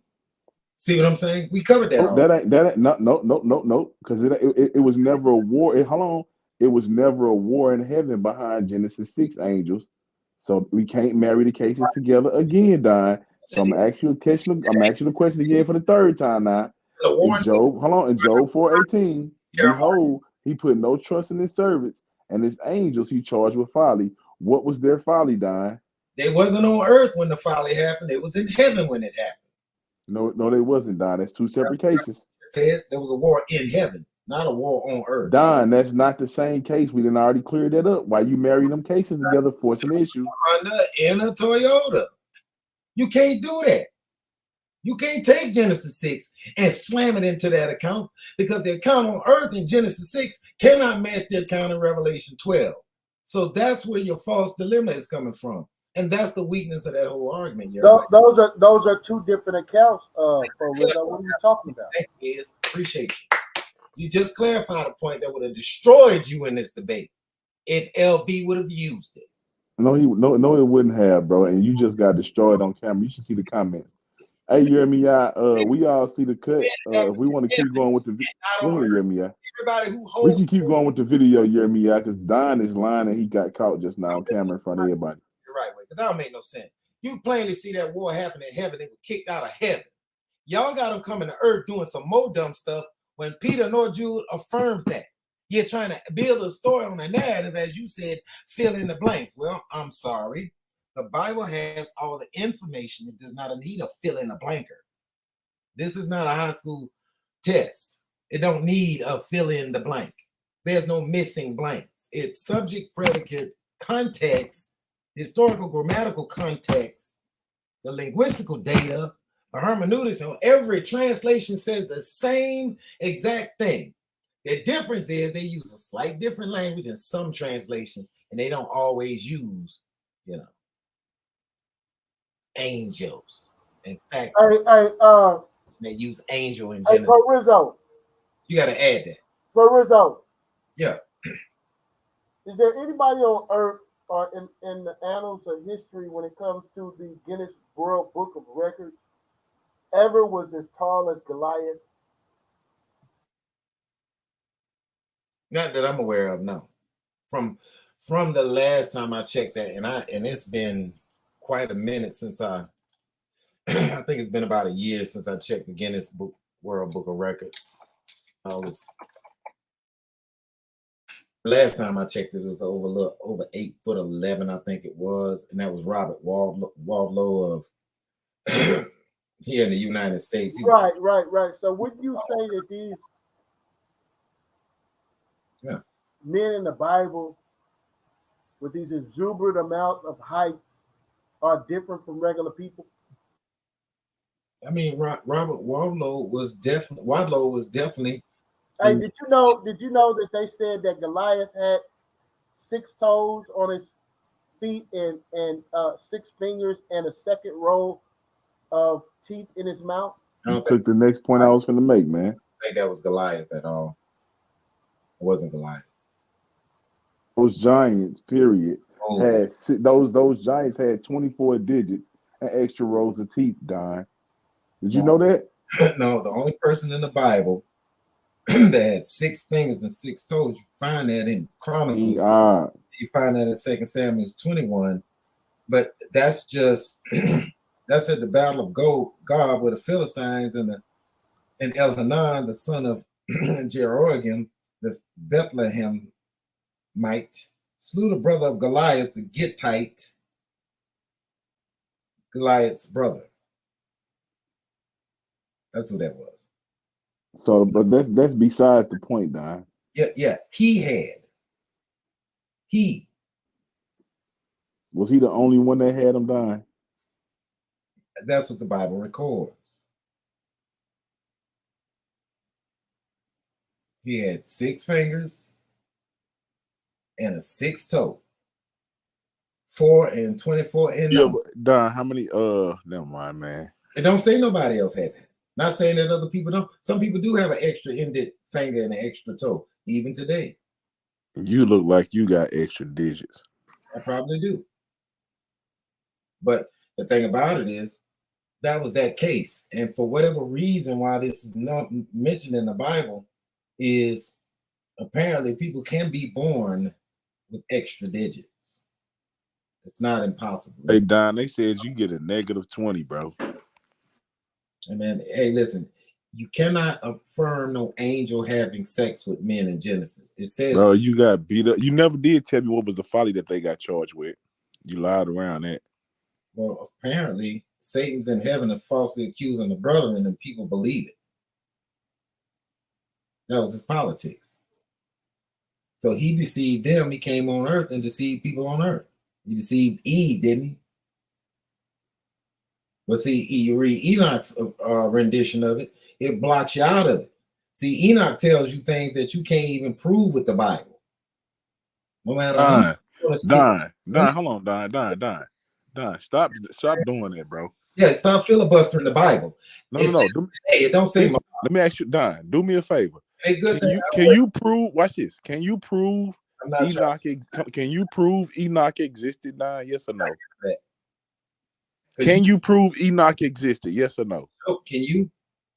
I can't hear you. Did you say yes or no? I said no. Can you? Okay, so now we see that Don can't prove Enoch existed. So then, hold on, he's going to take the book of Enoch and say, we looking at stuff we can't prove happened over here. But he can't prove Enoch in the Bible existed, but we supposed to take his point to double down so he can throw shade on the book of Enoch when he can't even prove Enoch in the Bible existed. That's your point right there, Carl, getting cut in half. Well, let's keep going with the video. You think you're in a position to debate with somebody who's been debating for a lot longer than you've been reading the Bible. Well, it sure look like I am. Let's keep going with the video. Well, that don't mean a damn thing because I've been debating just as long as you have, and you're wrong. Okay, So miss us with that madness, okay? Right. And I've been piecing you up as long as you've been debating. But y'all can't prove angels in Genesis 6. Yeah, we can, and we have proven it, bro. Oh, you go to that Hebrew text and show me angel in that text, then you might have an argument. And that's let me read something real fast. YirmeYah. Hey, if Don check his text message, he can read this one too again. It's in your text message, Don. Hey, this is the CEV of the verse that we on, right, y'all? Which just to call it out, Genesis 6 and 4, right? This the CEV version, right? It says the children of the supernatural beings who had married these women became famous heroes and warriors. They were called Nephilim and lived on the earth at that time and even later. Hey, Don, what are supernatural beings? That depends. And what culture you want to use. No. It's in the terms of the Bible, what's a supernatural being? It would be heroes, demons, titans. Oh, you believe in demons now? He said demons. Listen, Don. Listen. What is a supernatural being? It depends on which culture you want to come from. Culture of the Hebrews. Because you believe in titans, right? You believe in the culture. Listen, in the culture of the Hebrews, I believe in the Bible. 6, right? In the culture of the Hebrews, Don. Listen. What is a supernatural being? Yes, Hercules would have been a supernatural being. In the culture of the Hebrews, Don. In the culture of the Hebrews, it would have been God. Most High. So the Most High, hold on, listen to what Don is saying. The Most High having sex with women. Look at this. Now, if the Most High, listen, this is so hard, but this is even worse. The Most High ain't having no sex with women. God, how you want to see it. Because if God has sex with a woman, then God got to sit outside the camp heaven for a whole day, till he get clean, just so Don can be right. Let me ask a question. If the Most High is sitting outside the camp, who in the world watching heaven? Lord have mercy. That don't make no sense. Back to the verse. The children of the supernatural beings who had married these women became famous men, heroes, and warriors. Don, again, God didn't work in the Hebrews culture. Now that God is off the table, Don, who is a supernatural being in the Hebrews culture? This your student, YirmeYah. This your student. That man's a grown ass man, and he destroying you right now. Okay, understand that. And a student. That's my brother and my homie. Nah, Don, again with the question. The children of the supernatural beings. Don, what is a supernatural being in the Hebrews culture? Bruh, giant is not a supernatural being. No. You just said God. Listen to the verse. God, the children of the supernatural beings. Don, listen, we ain't talking about the giants. We talking about the supernatural beings themselves. In the Hebrews culture, you can't use God, as we just saw. Don, who is a supernatural being in the Hebrews culture? So angels are supernatural. God is supernatural. No. Stop right there. Stop. Let's stop. Yeah. Hold on, Don. Stop. This ain't no interrogation. Don, stop, bro. Stop, Don. Stop. This is you. We can't say God. We just canceled that equation out. No way. Are you saying God is having sex with women, Don? You're saying no, Don. No, Don. Stop. I'm not saying that everybody can hear it, Don. Yes. You said God or angels. I'm asking you, are you saying God is committing fornication? Yes or no? I'm not answering it. Did y'all hear that? Relevant to the conversation. Did y'all hear that? Yes. Why are you going down a red herring road? We're not discussing. Nah, Don. Listen, we finna get. Listen, it ain't no you ain't answering. Hold on. Nah. Listen, bro. Don. You just said it's not God. Right. We just showed that it's not God. It's not the Most High. God ain't the one having sex with women. So Don, listen carefully. I'm gonna read the verse again. Listen, if it ain't God, now the children of the supernatural beings. If it ain't God, Don, in the Hebrew culture, listen, Don, stop and listen. If it ain't God, Don, then in the Hebrew culture, what are the supernatural beings, Don? I'm asking. Hey, I want to read something real quick. for the people that's listening, man. We had 3 hours. I'm getting ready to get off of here, but I want to share this with the family. Out of the 12 patriarchs, Bro Rizzo, do you accept the 12 patriarchs?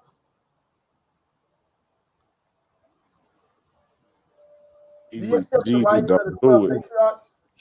I couldn't hear you. Say that again. Do you accept the writings of the 12 patriarchs?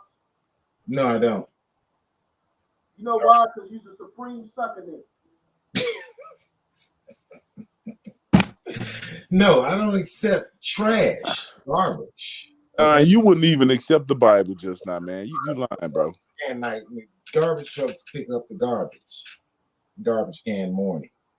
We don't accept that for scholarship. While you may think it's historic information, it does not harmonize with the 66 books of canon. Yes, it do, and it's more than 66. It's a contradiction. That's why you lost, bro. You can't take two dissimilar arguments and make them agree. That's what Jim Brown said. Read, we're not saying the same thing. We're contradicting one another. Now, the biblical text of Genesis 6, whether you like it or not, unless you're illiterate or too stupid to comprehend, the word is bene in the Hebrew text. That's children. Now, when you go over to Enoch, he says it's angels. Somebody is contradicting someone else. No, it's not. Well, no, hell no. Unless you can prove to me that Moloch is right there in the book of Genesis 6, you don't have an argument with me. It's just a dumb argument. You're trying to match two that are at odds against each other and say that you got the story right. How? He's saying it's children over here, sons of men, and over there he's saying it's angels. Pro Rizzo, is the book of Enoch found in the Dead Sea Scrolls? That's what they say. What? That's what they say. Is it found there? Yes or no? That's what they say. Yes, that's what they say. As far as I know. Okay, so you don't accept the Dead Yes, is the answer. Accept Enoch as an inspired word. Do you accept the Dead Sea Scrolls? Say what? Do you accept the Dead Sea Scrolls? I accept the Dead Sea Scrolls as historical data. But the context of it and all of it too. Y'all know that's right there is what you call semantics. No, that's called learning beyond. No, hold on, bro. That's a semantical answer. I accept. Hey, do anybody y'all read Greek? Hold up, brother. He said I accept it as a historical writing, meaning that it has no spiritual benefit. That shows the hypocrisy in what you're saying, bro. The Bible, hold up, bro. Is the Bible a historical book? Is the Bible a historical book? Yes, it is. Okay. So just because I read it and I see a dragon in it, am I supposed to believe in dragons? Well, you should understand in which what is the Bible referring to when it says dragons? You have to understand colloquial speech as well. You have to go into the linguistics.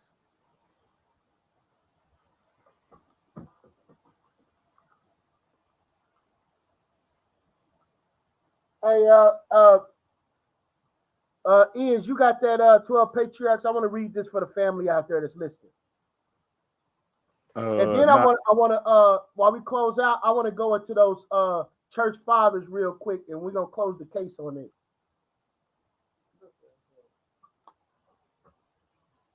Two. You can't just walk over there.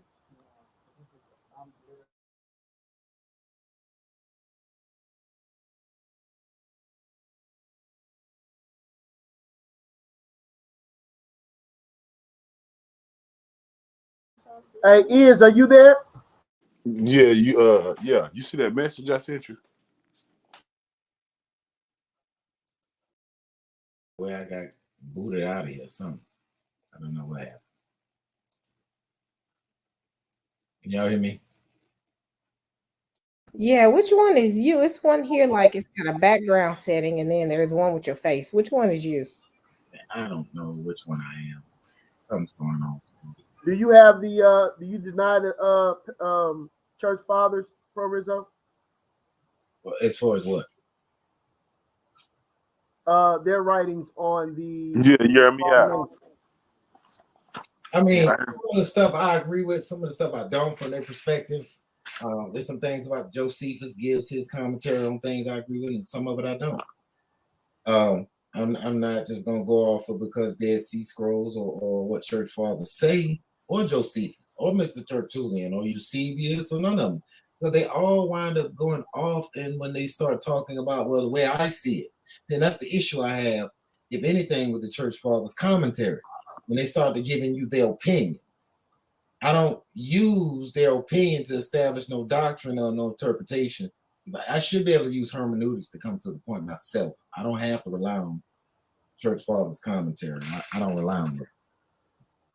I don't, that's me, but I'm not relying on it. This debate between LV and Israel is just that, commentary, opinionated information, and then we've got a source from Enoch, the Enochic literature. And then we have what the Bible actually says, and then we've got, and with LV's first round, we've got Jewish rabbi, rabbinical sources, we've got Bible, we've got inspired canon. The sum total of it all is, what's true based on what's your authority. If Enoch is your authority, then you're probably going to run with his angels.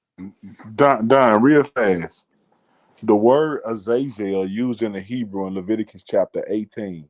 Where did they get the idea and the word of Azazel from in the Hebrew culture? The Azazel? Azazel is the scapegoat. I know, but who they get that name from? Well, in the what's the name in the Hebrew culture? It is, well, it comes from the word Azal.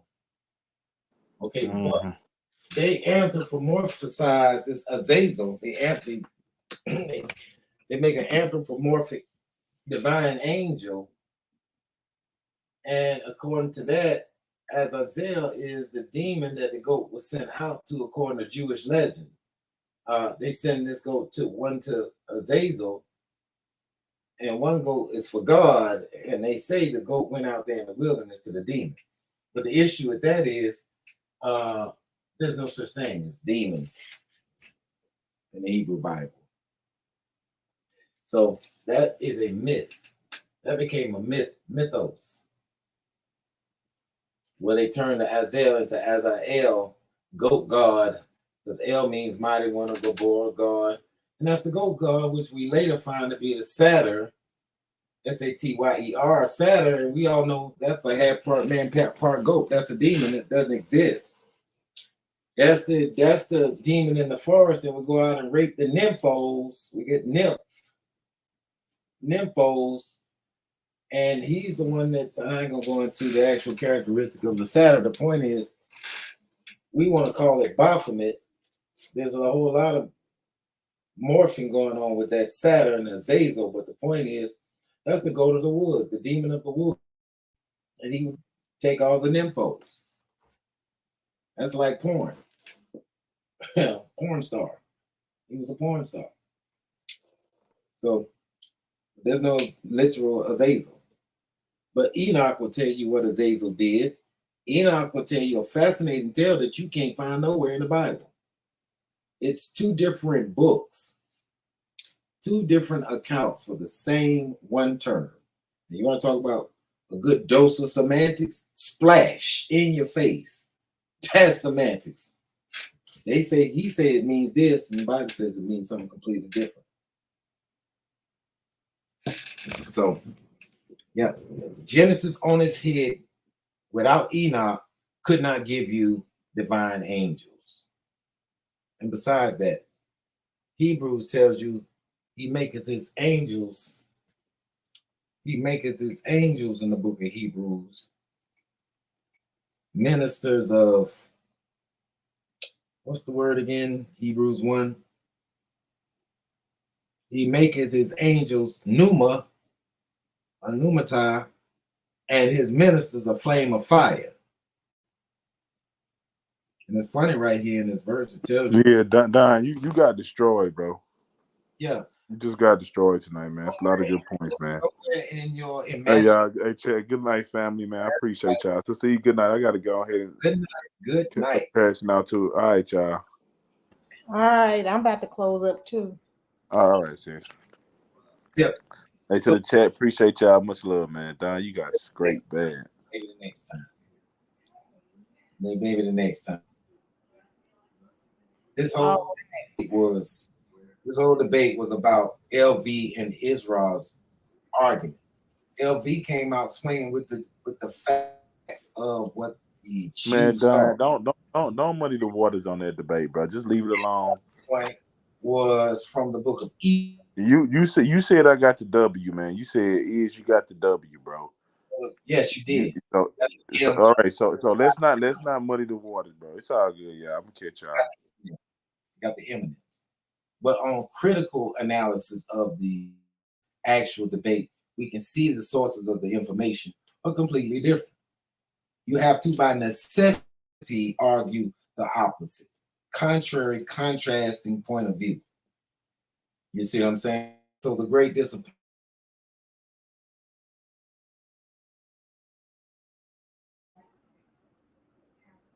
Hello?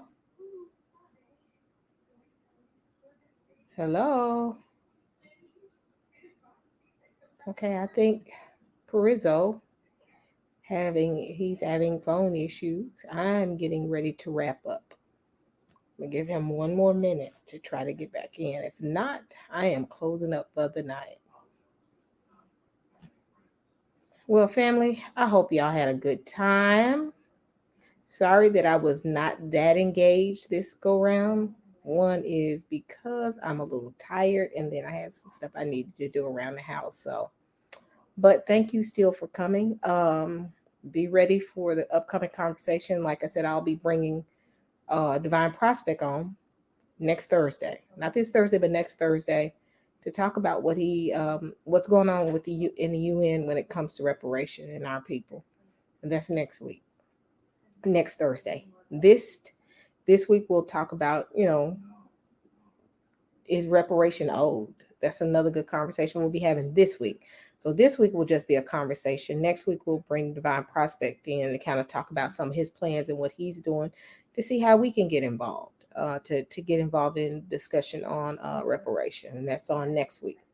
So, but I thank y'all for y'all support. I am getting ready to go to bed. Good night, and hold on, here come Perizzo. I am getting ready to close up, sir. He's having phone issues, as we can see. Well, family, I'm getting ready to close shop.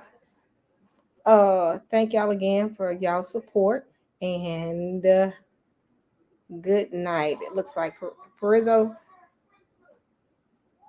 Hello. What's going on? Yep. I'm getting ready to close up, sir. You got anything for the people?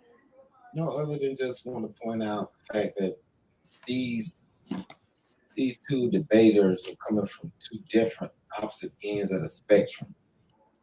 But just in review, not that I really want to get tangled in this mess, but just in review, yeah, we hear the story from Enoch. It does not correspond and fill in any blanks. I agree with YirmeYah on that. It doesn't fill in the blanks. There's no blanks to fill in. This is a simple matter of just because angels is sons of God in one place in the Bible, that does not dictate that sons of God are angels everywhere else in Scripture, and we know that. We can take that John chapter 1 verse. The disciples became sons of God. The term is a special class of people throughout the biblical narrative, but there's no angels having women. That's ridiculous. That is just a myth and a fable, especially using titans, Greek mythology, things that Hebrew Israelites would have been forbidden to believe in. That's not in their Torah. There's no titans. There's none of this Greek stuff that Israel wants to take out of his book. Poor reading will give you a week off.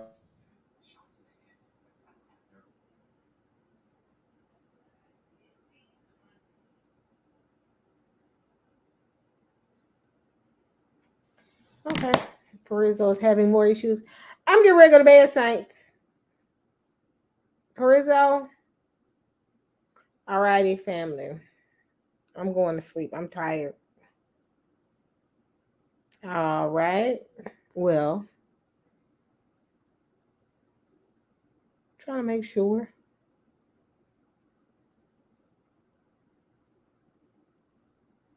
Well, family, good night. And y'all have a good one. And I will see y'all on this week.